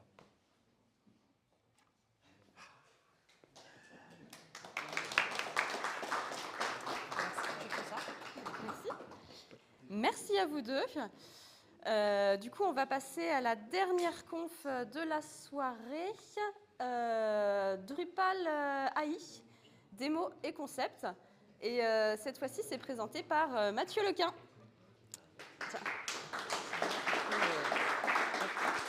Comment ça marche? Ça marche là? Ouais. Si c'est trop fort, il faut me dire. Ouais. Bonjour à tous. Merci déjà à tous d'être là. Merci à Concerto de nous accueillir. Merci à Drupal France de nous soutenir, encore et toujours. Alors aujourd'hui, je vais essayer de vous parler de Drupal AI. Alors comme vous devez le savoir, ils font des blagues dans le fond là-bas. Comme vous devez le savoir, Drupal AI, la première release, elle est juste de la semaine dernière. Et elle a été intégrée à la toute première release de Drupal CMS qui est sortie voilà, hier soir. Donc il y aura peut-être des erreurs, ce sera peut-être un peu flou de temps en temps. C'est normal, ça vient de sortir. Et je ne suis pas encore un expert. Mais bon, qu'est-ce que Drupal AI et à quoi ça sert? Alors Drupal AI, c'est une suite de modules qui sert à intégrer des services IA tels que les LLM, tels que l'image recognition, tels que, je commence déjà à parler anglais, vous allez voir, c'est pas fini, tels que le text to speech, le speech to text, etc., avec Drupal. C'est pas une IA, c'est vraiment une couche d'intégration des IA avec Drupal. Donc ce qu'on va essayer de voir aujourd'hui, c'est comment ça s'intègre, à quel niveau, pour qui, pourquoi. Voilà, big challenge. Donc moi, je suis Mathieu Lequin, je suis fondateur de Yosan, c'est une agence experte en Drupal et e-commerce. J'ai commencé Drupal il y a très longtemps, je crois qu'il y a 15 ans maintenant. J'ai été freelance pendant 6 ans avant de fonder Yosan, et j'ai fondé Yosan il y a 9 ans maintenant, donc ça fait un petit moment que je travaille sur le sujet. Et un truc important dans mon parcours qui peut expliquer un peu mon intérêt là-dessus, c'est que j'ai commencé très tôt à m'intéresser à tout ce qui était indexation. Et indexation notamment dans les implémentations, les premières implémentations de Hibernate Search, pour ceux à qui ça parle. Alors là, je suis désolé, je parle de Java. Mais Hibernate Search, c'est l'intégration entre Hibernate, qui est le doctrine de Java, pardon, et Lucene, qui est le search engine à l'origine notamment de Solar, le search engine support de Solar.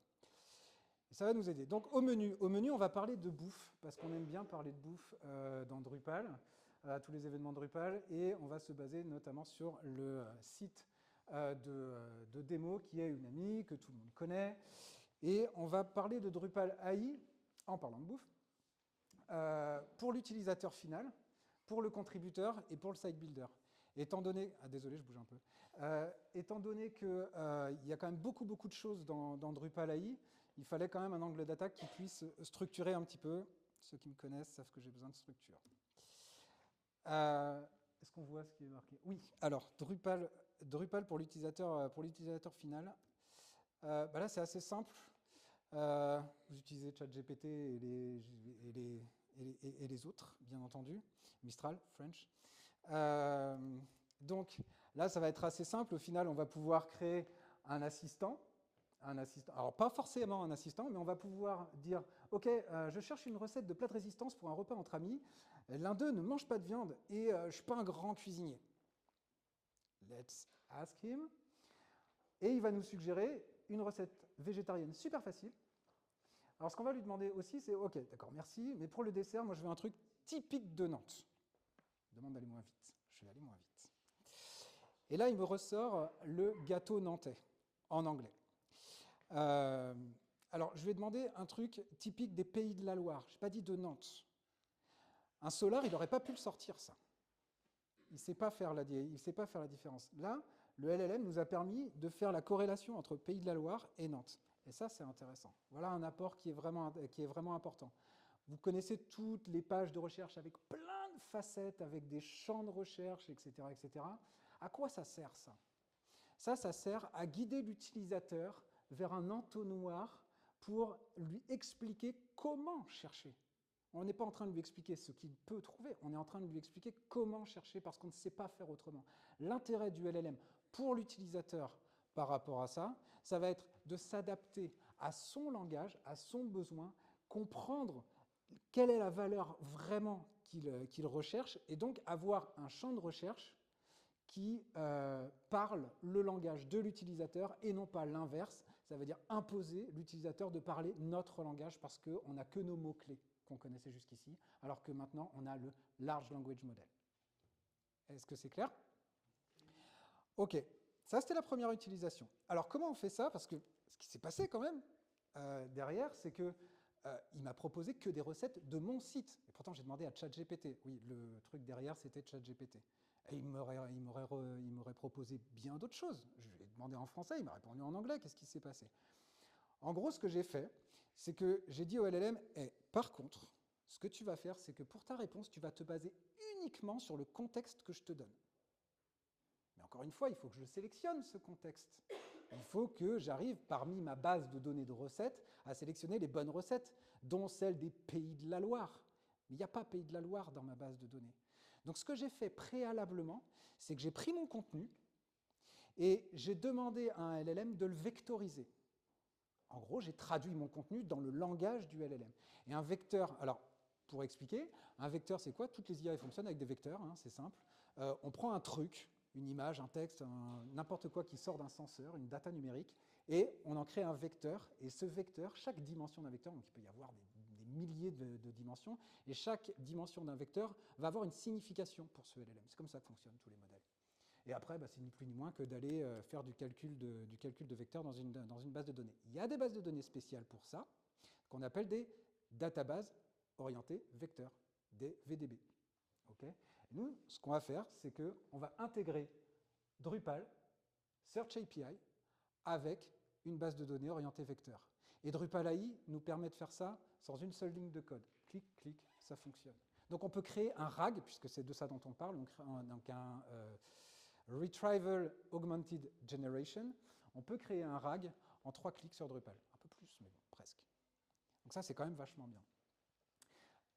Vous connaissez cette interface, c'est l'interface de la Search API, donc qui permet de mapper des champs dans notre index, sauf que là, dans notre index, ce qu'on va pouvoir lui dire, c'est « Ok, ça c'est mon main content, donc c'est mon contenu rendu, ma recette rendue, j'ai dit qu'est-ce que je voulais que ça affiche là-dedans, c'est transformé bien entendu en texte, c'est envoyé, c'est transformé en vecteur, et après je peux le requêter.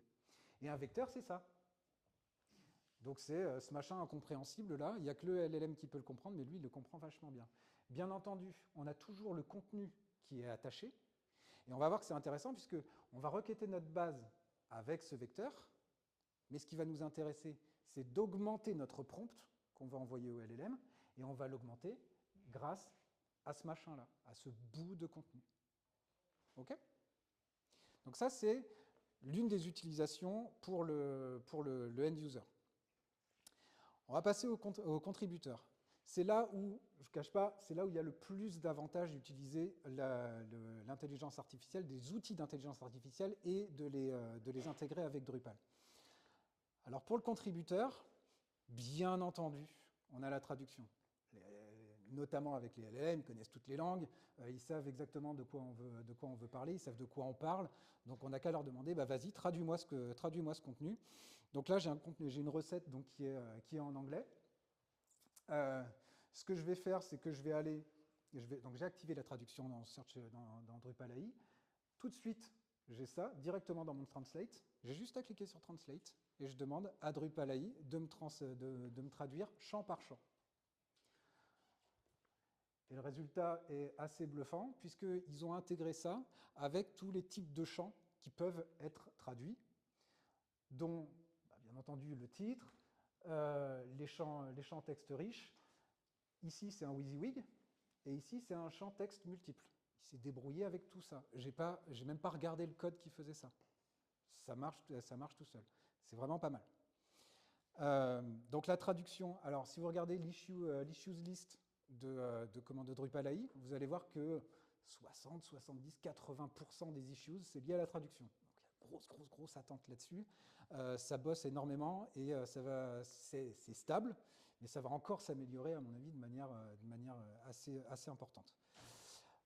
La traduction, donc on sait que pour appeler un LLM, c'est du prompt, et donc quand on fait du Drupal AI, on fait pas mal de prompts.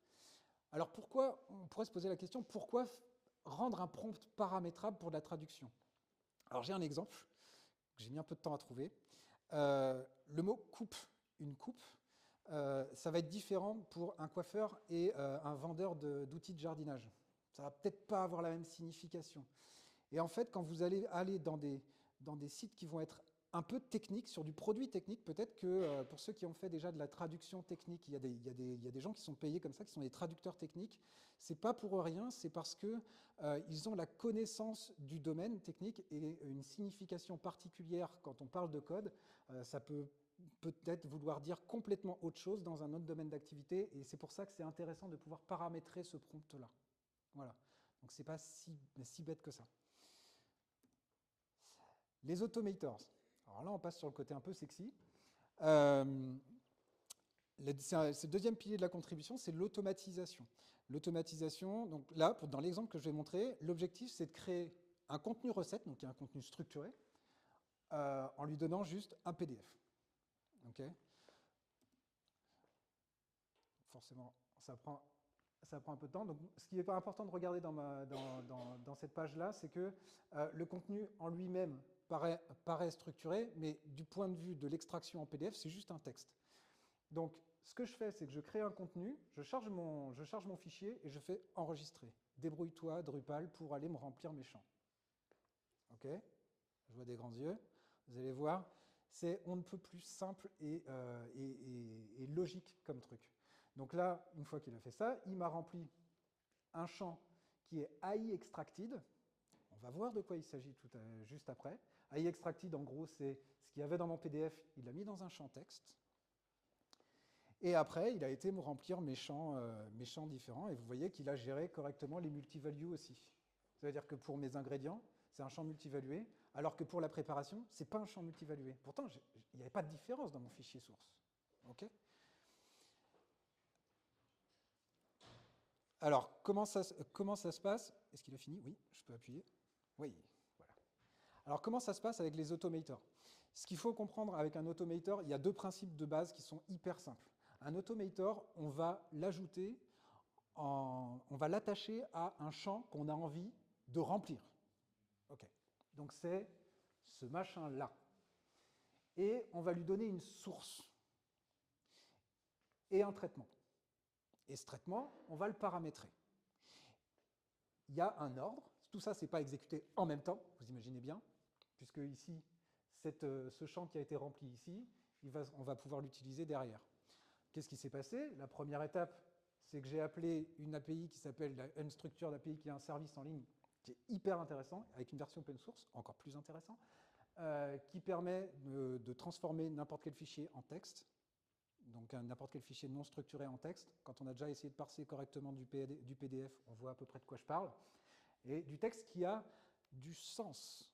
Ça veut dire qu'il va recaler les éléments au bon endroit. Ça, c'est hyper important pour le LLM, parce que lui, il va comprendre le sens du truc et le cheminement qu'on est en train de faire dans notre document.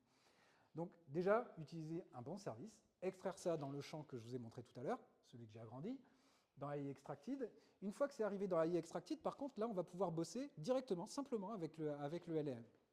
Et on va voir comment. Ici, ça, c'est pour remplir le champ avec les étapes de préparation. Donc c'est un champ WYSIWYG, d'accord? Et moi, ce que je veux, c'est que mon champ WYSIWYG, il soit rempli avec du OLLI. D'accord, pour avoir étape 1, étape 2, étape 3, etc., etc. Et donc, ce que je lui ai demandé, c'est, OK, avec ce texte qui est une recette de cuisine, je lui donne du contexte, avec ce texte qui est une recette de cuisine, il faut que tu arrives à me générer la liste des étapes de préparation, attention, pas les ingrédients, la liste des étapes de préparation, et tu me le formates de cette manière-là. OK? Et là, bien entendu, ici, c'est remplacé par la recette de cuisine, le texte en question. Et qu'est-ce qu'il m'a généré? Il m'a généré ça. OK? Pas plus compliqué que ça. Alors, pour le développeur, ça se fait comment un truc comme ça dans Drupal AI? C'est pas très compliqué. On lui donne un prompt. Donc, notre prompt, ce qu'on a écrit et paramétré. D'accord? On lui dit comment il doit sortir les choses. De la même manière, hein, ce qu'on a dit tout à l'heure. On appelle l'opération, retenez bien ce mot, on appelle la bonne opération. Et une fois qu'on a, donc ici c'est run chat message, et une fois qu'on a appelé la bonne opération, normalement on a un retour qui est un texte, ce texte on va le parser, on s'attend à avoir un texte qui correspond à ce qu'on a demandé comme format, donc on est capable de le parser, on est capable de gérer le côté multivalue, etc. Et donc on peut remplir notre champ.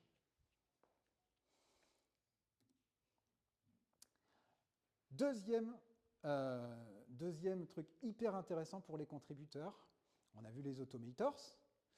Maintenant, on va voir les plugins CK Editor. Les plugins CK Editor, c'est extrêmement simple. Et on peut en créer autant qu'on veut. Il y en a qui sont built-in dans Drupal AI. Par exemple, on peut créer une taxonomie qui va lister les différents tons qu'on veut employer sur notre site. Et dans la description de la taxonomie, on va donner en gros des directives de ton. Donc pour ce ton-là, je veux que tu tutoies l'utilisateur, je veux que tu ne dises pas de gros mots, mais que tu puisses faire quelques blagues, etc., etc. On va lui donner une liste de tons qu'on va pouvoir après sélectionner dans CK Editor.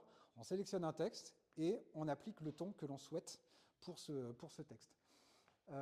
Fix spelling, reformat HTML, generate with AI, forcément, là on va ouvrir les vannes au LLM et on va lui dire hey, donne-moi une idée pour un post de blog sur Drupal AI. Le fait de résumer, de traduire directement à l'intérieur de CK Editor aussi, bon, pourquoi pas, et demander de l'aide par rapport à CK Editor à l'AI sur Drupal. Donc bien entendu, ça, c'est des trucs qui ont été développés par les gens qui ont fait Drupal AI, c'est qu'il y a un peu de boulot, il y a un peu en fait de prompting derrière et on leur a donné du contexte. Ça veut dire que la réponse, c'est pas ChatGPT de la Silicon Valley qui va répondre, c'est ChatGPT de la Silicon Valley qui va réinterpréter l'information qu'on lui a donnée pour pouvoir vous donner des informations spécifiques à votre contexte. Voilà. Alors moi, je me suis amusé pour la présentation, je me suis dit, bah tiens, je vais créer le mien. Il fallait trouver une idée. Donc du coup, ce que j'ai pris comme idée, c'est l'amélioration SEO d'un site. On a deux choses en SEO qui sont importantes, c'est les expressions clés, le langage qu'on va vouloir utiliser, puis surtout un langage spécifique avec des expressions qui sont bien spécifiques, c'est celles sur lesquelles on veut atterrir absolument au top dans Google. Et un autre sujet qu'on va voir juste derrière. Donc le premier sujet, c'est les expressions clés. Tiens, si je demandais à ChatGPT, n'importe quoi, à Drupal AI, parce qu'on va le voir, Drupal AI n'est absolument pas connecté à ChatGPT, Drupal AI est connecté à tous les services, et ça c'est hyper important, à tous les services qui fournissent des services en intelligence artificielle. C'est pas uniquement ChatGPT, moi je l'ai utilisé par convenience, pour que ça soit simple et que ça soit rapide pour préparer. Mais évidemment, du Mistral AI, du Llama, tous les modèles que vous voulez, vous pouvez les utiliser. C'est important parce que pour certaines tâches, vous allez vouloir utiliser un service tiers, peut-être qui coûte un peu. Et pour d'autres, un modèle beaucoup plus petit, beaucoup plus simple, qui tourne par exemple en local, va être utilisable. Et vous allez, en fonction des différentes actions que vous voulez faire, choisir où vous voulez utiliser tel ou tel modèle. Donc que ça soit bien clair. Donc là, ce que je vais faire, c'est que je vais dire, OK, moi, en fait, mon site de recettes, là, ce qui sert à faire, c'est à faire de la pub pour mes cours de cuisine. Voilà. Donc mon site, en fait, l'objectif, c'est que les gens, ils achètent des cours de cuisine. Donc j'ai une liste d'expressions clés qui n'est pas forcément en rapport avec les recettes de cuisine, mais qui est en rapport avec les cours de cuisine. Donc, ce que je vais faire, c'est que je vais aller paramétrer mon super plugin qui, on va le voir, s'ajoute automatiquement à la liste des plugins Drupal AI. Je vais aller le paramétrer dans le back-office de Drupal et je vais lui renseigner une liste d'expressions clés pour laquelle je veux qu'il m'aide à intégrer à mon texte via CK Editor. Okay. Une fois que j'ai fait ça et que c'est paramétré, je vais aller sur ma fameuse recette de gâteau nantais. Et là, pour l'utiliser, je vais sélectionner du texte dans CK Editor. Alors, pas forcément tout le texte, hein, ça peut être une partie du texte. Et je vais appeler mon plugin. Une fois que j'ai appelé mon plugin, je vais lui demander, OK, optimise-le-moi. J'attends. Et là, il a appliqué les changements que je lui ai demandé. Et les changements, c'est spécifiquement, OK, on va voir les changements, on va voir le prompt après, mais je lui ai demandé de ne pas changer le sens, de ne pas changer la longueur, de faire en sorte que ça soit intégré de la bonne manière. Et ça, je lui ai dicté cette chose-là. Voilà. Donc là, j'ai mon contenu qui intègre ma fameuse expression clé, d'accord, ce qui n'était pas le cas avant. Comment on fait ça? Le plugin, c'est très simple, c'est un plugin Drupal. Un plugin Drupal, il n'y a rien de plus simple. Voilà. On fait les choses bien, on est compatible Drupal 11. Donc l'ID et bien entendu On déclare ça à CKEditor. Ce qu'on peut faire, c'est, si on en a besoin, ce n'est pas toujours le cas, mais si on en a besoin, on peut tout à fait lui donner des paramètres. Là, ça va être le cas, puisque j'ai besoin de lui renseigner mes expressions clés. Okay. Je vous passe, bien entendu, il reste 10 minutes, j'ai intérêt de me manier. Il faut renseigner les expressions clés, et après, ces expressions clés, on va les intégrer à un prompt. Donc ça, c'est mon gros prompt qui me permet de générer ça. Et une fois qu'il est appelé, en fait, c'est l'API de Drupal AI CKEditor qui va me permettre d'appeler le prompt, etc., d'appeler le service de Drupal pour pouvoir remplacer le texte directement dans mon CKE. Un deuxième petit exemple, niveau 2. Là, maintenant que j'ai mes expressions clés qui sont intégrées, ce que je vais vouloir faire, c'est faire du cross-linking. Cross-linking, ça veut dire du maillage interne à l'intérieur de mon site. Pourquoi? Pour partir de mes recettes et diriger tout le monde vers mes cours de cuisine. Donc, comment je fais ça? Là, pour le coup, je vais devoir me baser. Vous vous souvenez, on a vu les RAG tout à l'heure. Là, ce que je veux, c'est aller vers mes trucs de cuisine. Mais sauf que je ne peux pas les prompter, ça. Donc, je me sers encore une fois de Search API. J'ai indexé mes cours de cuisine. Et ce que je vais faire, c'est que je vais aller demander à Drupal AI, OK, première chose, c'est en fonction de ce que je t'ai sélectionné là, d'accord, ce que tu vas faire, c'est que tu vas aller me chercher dans le RAG les cours de cuisine qui correspondent. Une fois que tu les as, tu vas pouvoir aller reconstruire. Donc là, ça va être en code. Je vais reconstruire des liens linkit. Une fois que j'ai mis cette liste de liens avec le contexte de ce qui a été ramené par le RAG, et on va le voir, hein, ce que je vais faire, c'est que je vais aller le donner au LLM. Et là, pour le coup, je vais poser ma question au LLM. Hey, remplace-moi des trucs et insère-moi des liens. OK? Et donc là, si je clique sur le truc qui m'a inséré, là, j'arrive sur, regardez bien le titre, c'est une classe, une classe en anglais, un cours sur les desserts. D'où je viens? Je viens d'un truc qui parlait de gâteau nantais qui est un dessert. Il a réussi à savoir que, en fait, là, j'étais en train de parler d'un dessert. C'était pas marqué avant. Mais de manière contextuelle, il a réussi à faire ça. Donc c'est ça qui donne un peu le côté magique. Ça n'a rien de magique au final. Donc la configuration de ce plugin, voilà, là j'ai mis en configuration, bien entendu, la base de données, enfin l'index que je voulais cibler pour qu'il puisse enrichir son prompt. Et après, on va le voir, c'est au final assez simple. La première chose, je crée mon prompt pour aller requêter la vector database. La deuxième chose, je formate mes liens CKEditor, enfin Linkit pour les intégrer à mon CKEditor. Bien entendu, je les mets dans un tableau, je redonne le contexte de ce lien, à quoi ça correspond, grâce à ce que j'ai récupéré de ma VDB. Et après, j'appelle mon prompt. Et voilà. Donc au final, c'est assez simple d'un point de vue code. Maintenant, pour le site builder. Alors pour site builder, Drupal AI, il va permettre de faire des choses super sexy, mais ça a un usage. C'est pas pour rien que j'ai commencé à introduire par Drupal AI a été intégré directement à la première version de Drupal CMS. Drupal CMS, pour ceux qui ont vu la présentation, ça sert à qui? Ça sert à quoi? C'est ça qu'il faut se poser comme question et pas dire « Oh là là, tout sera fait avec Drupal AI demain pour scaffolder complètement un site ». On est très loin de là et on le sera. Là, je vais montrer un exemple. L'exemple, c'est je veux rajouter un champ dans mon type de contenu basic page. OK. Je vais lui demander. Donc ça, c'est un autre assistant. Ce n'est pas l'assistant qu'on a vu au début dans le front. Hein. C'est un autre que j'ai créé où je lui ai dit « OK, tu peux faire ça, ça, ça, ça et ça. » Donc là, je lui dis, ajoute un champ média, top banner, dans mon basic page et place-le en première position dans le formulaire d'édition de mon contenu. OK. Il bosse. Il me répond, OK, selon votre demande, ce que j'ai fait, c'est que j'ai créé tel champ avec tel nom. Il nous donne aussi un lien si on veut pouvoir aller fine-tuner ce qu'il a fait. Bref, il nous dit ce qu'il a fait. Et il nous dit comment aller le modifier si on en a envie. Donc ça, ce n'est pas lui qui l'a imaginé, c'est les gens qui ont développé Drupal AI qui ont intégré ça et qui leur ont dit de vous répondre ça. Donc qu'est-ce qui se passe quand je vais après éditer mon contenu basic page? J'ai un champ image. Ouais, mais pas top, c'est pas ça que j'attends moi. Moi, j'attends pas un champ entity-ref standard, j'attends un champ media selector. Ok, je vais lui demander à Drupal AI. Et non, change-moi ce type de champ et passe en champ media selector.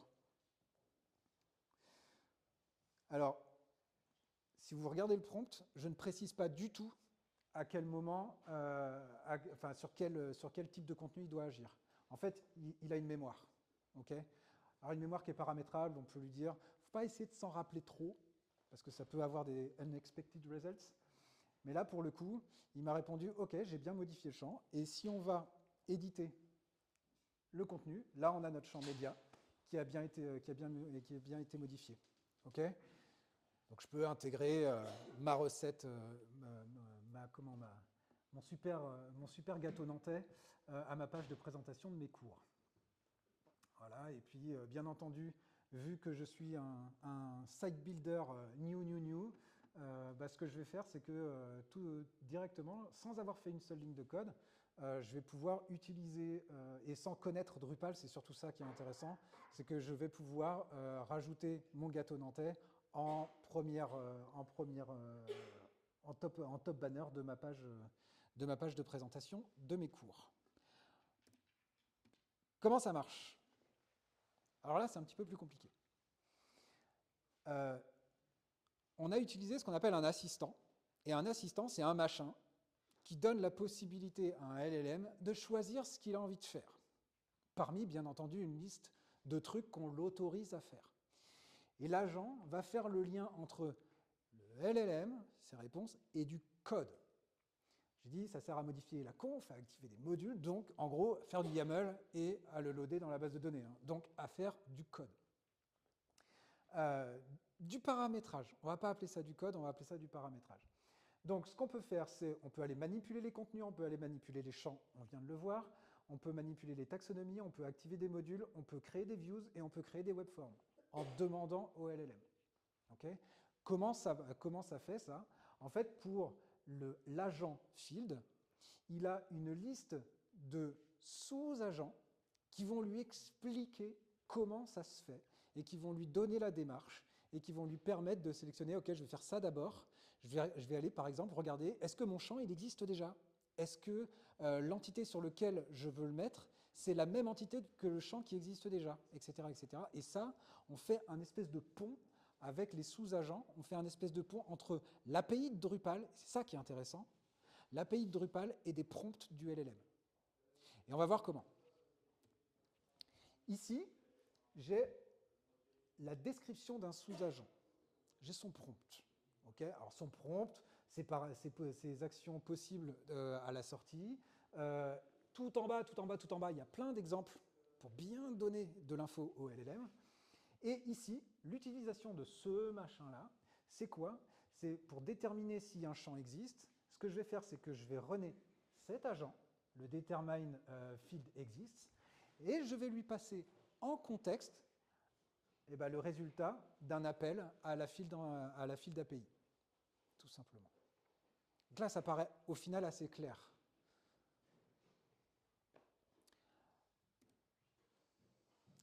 Alors, si on résume, Drupal AI, c'est quoi?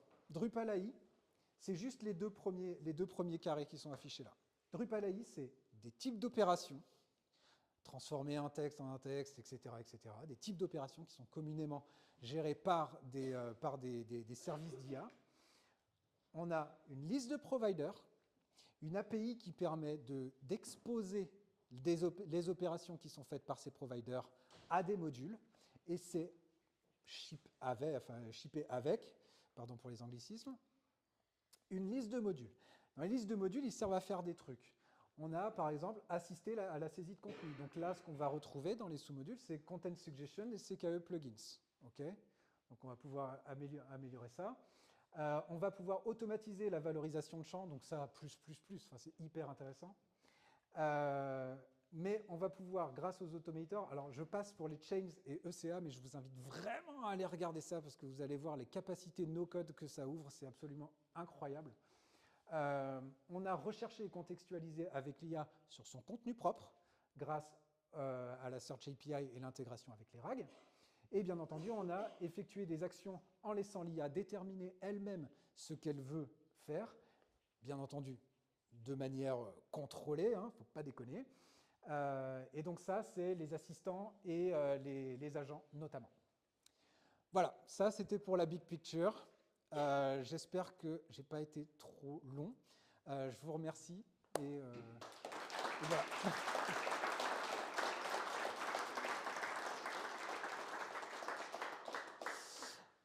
Est-ce qu'il y a des questions? Une qui m'est venue quand tu as montré Oui. le PDF qui était Ouais. regroupé sur des champs. Est-ce qu'il y a des initiatives pour faire un truc relou comme des migrations avec l'IA? Alors oui, oui, c'est hyper, oui, tout à fait, c'est hyper intéressant. J'ai pas mis le lien, my bad, je le mettrai promis. Il y a un site qui donne plein d'exemples de ce qu'on peut faire, notamment avec les automators.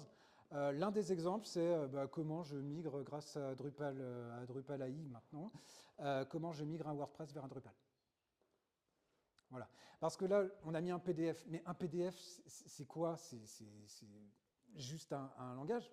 Enfin, en fait, c'est un fichier, mais j'aurais pu mettre une image. Alors, pour info, j'aurais voulu le présenter, j'ai pas réussi à le faire correctement marcher, pas au niveau où je voulais. Mais par exemple, j'ai réussi à avoir un résultat presque présentable, je ne l'ai pas montré, mais j'ai dessiné un formulaire sur une page, une feuille de papier, je l'ai scanné, je l'ai donné à Drupal AI, je lui ai dit génère-moi un webform avec ça.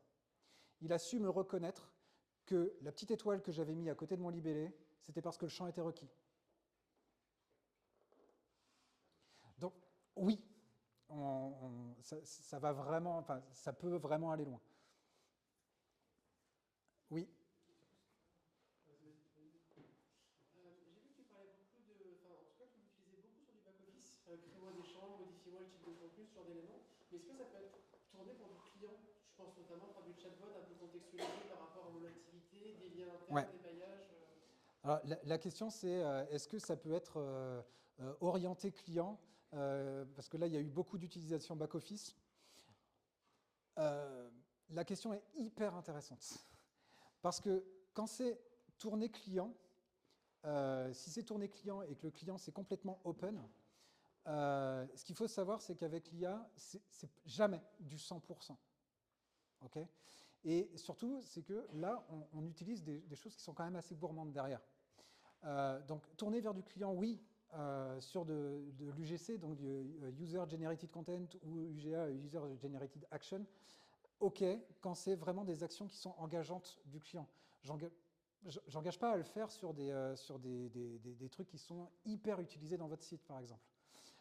L'utilisation qui est faite dans le back-office, c'est vraiment le premier target qui a été donné à Drupal AI. Le premier target, c'est pour ça que je l'ai remis dans le contexte de l'initiative Drupal CMS, c'est que le premier target, c'était « rendre Drupal facile, s'il vous plaît ». Okay. Maintenant, effectivement, on peut avoir énormément de choses qui vont être créées avec, pour le end-user, avec l'intégration à des services. Maintenant, c'est une question de coût. Puisque ça se paye à la requête, mais ça se paye aussi en temps CPU, hein, parce qu'on a beau dire, ouais, mais si je l'auto-héberge, non, mais l'auto-héberge, c'est du temps CPU, il faut le payer. Ça va être un usage, il faut que ça soit vraiment pertinent. Pas sûr que ça soit pertinent sur un Drupal de proposer de la génération d'images à des gens. Il y a des services qui le font super bien. Voilà. Donc, en fait, l'usage va drainer. Là, l'usage le plus évident, c'était, OK, Drupal CMS, let's do it.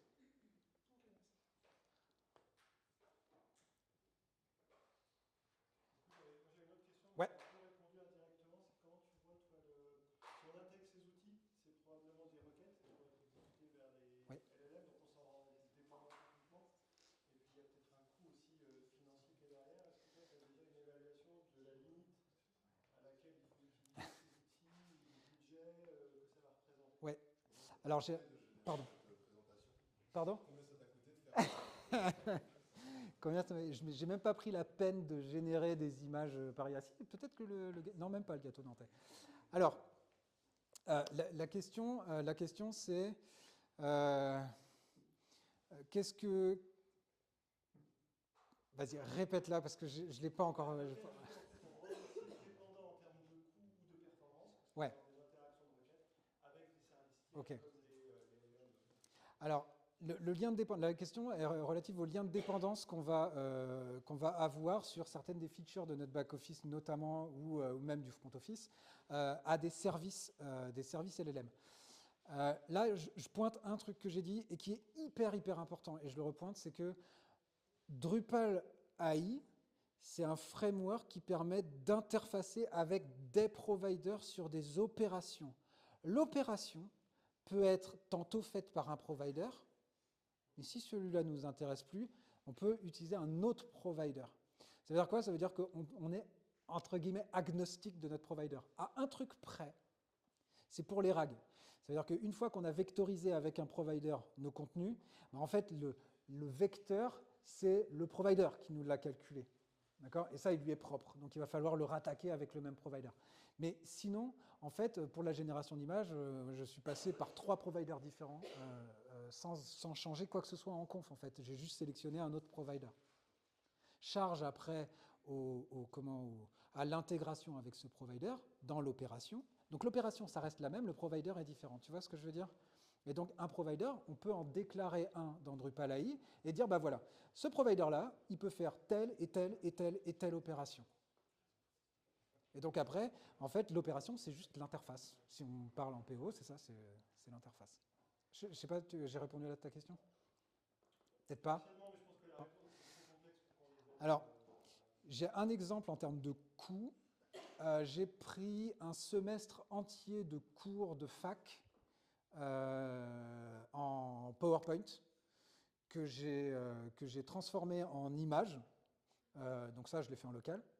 Et après, ces images-là, donc je me suis créé, là pour le coup, je l'ai fait en Python. Je me suis créé un script qui permettait d'envoyer toutes les images de chaque slide de tout un semestre, de l'envoyer, de récupérer le texte qui correspondait au slide, et ce texte, de le convertir en MP3 pour permettre à quelqu'un de réviser pendant qu'il était en train de conduire en voiture. Tout un semestre, je ne sais plus combien de slides, je vous dirai des bêtises, mais tout un semestre sur OpenAI, l'API, ça m'a coûté 4 $. Donc, comme le cloud, ça peut monter très très vite, mais c'est quoi très très vite par rapport à l'usage? Et c'est ce que je disais à Clara tout à l'heure en fait. Oui? J'ai pas très bien saisi l'intérêt de vectoriser dans un premier temps, puis ensuite de contacter le provider qui lui, de base, vectorise, ouais, sans avoir juste besoin de paramétrer un prompt et envoyer le prompt. Alors, imagine que j'ai 10 000 recettes. Alors, c'est un truc que je n'ai pas dit. Effectivement, la question est pas bonne. C'est pourquoi on s'embête à vectoriser le truc et à le stocker dans une vector database pour pouvoir le requêter, pour pouvoir extraire son texte, pour pouvoir prendre le texte et le mettre dans un prompt et après appeler le prompt final. En plus, on appelle 2 fois. La question est excellente. Si j'ai 10 000 recettes, le problème, c'est que si mon prompt de base, je dois lui donner tout le contenu des 10 000 recettes pour permettre à l'IA de choisir la bonne en fonction de ma requête, bah, le truc, c'est que je vais dépasser ce qu'on appelle la fenêtre de requête. C'est-à-dire que toutes les IA, elles ont une fenêtre de requête. Ça va jusqu'à 20 000 tokens pour Gemini, enfin, ce qui est immense comme fenêtre. Si vous avez besoin d'énormes fenêtres, Gemini, en ce moment, c'est le top. En gros, c'est ça qui va être un peu la problématique. Alors que là, ce qu'on va faire, c'est qu'on va le faire en 2 steps. Le premier step, c'est qu'on va déjà aller chercher un subset de contexte à l'intérieur de notre base de données, orienté vecteur, avec le même mindset, avec le même angle d'attaque. Et donc, du coup, ce subset-là, on va le mettre, et bien entendu, on n'aura pas 10 000 recettes, on aura 10, 20, 30, 100, peu importe, selon ce qu'on paramètre. Et effectivement, là, on passera la fenêtre du LLM. Voilà. Petite question juste. Oui. Sur les permissions, est-ce qu'elles sont bien gérées par le widget IA? Par exemple, si un contributeur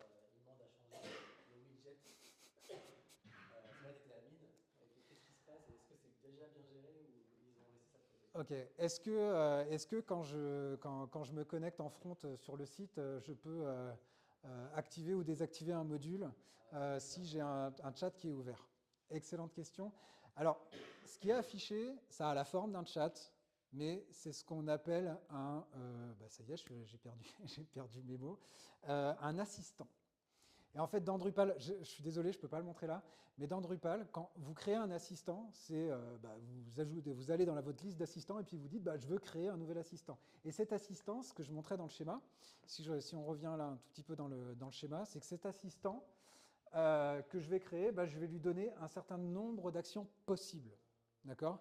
Bien entendu, avec des permissions. C'est que l'assistant, je vais pouvoir dire, alors il n'y a que tel rôle et tel rôle et tel rôle qui ont accès à cet assistant, bien entendu, comme les blocs, etc. Et de fait, le chat, donc il y a encore un autre module qui affiche un assistant sous la forme d'un chat, ni plus ni moins, lui, c'est un bloc dans Drupal. Donc on peut dire, voilà, toi, tu t'affiches que dans l'admin. Ce qu'on peut dire, par exemple, c'est qu'au lieu d'avoir un chat qui est commun à tout de l'admin, on pourrait avoir un assistant pour la structure de contenu qui est dans admin/structure, un assistant pour les contenus en eux-mêmes, pour aller modifier, publier en masse, etc., des contenus dans admin content, etc., etc. Donc oui, la réponse est oui. Ok, on me fait signe, time over, pizza time. Merci en tout cas à vous tous.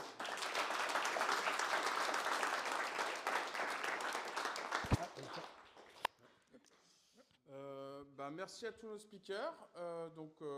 Maintenant, on vous propose de boire un petit verre et manger une part de pizza. Donc, n'hésitez pas à vous servir. Voilà.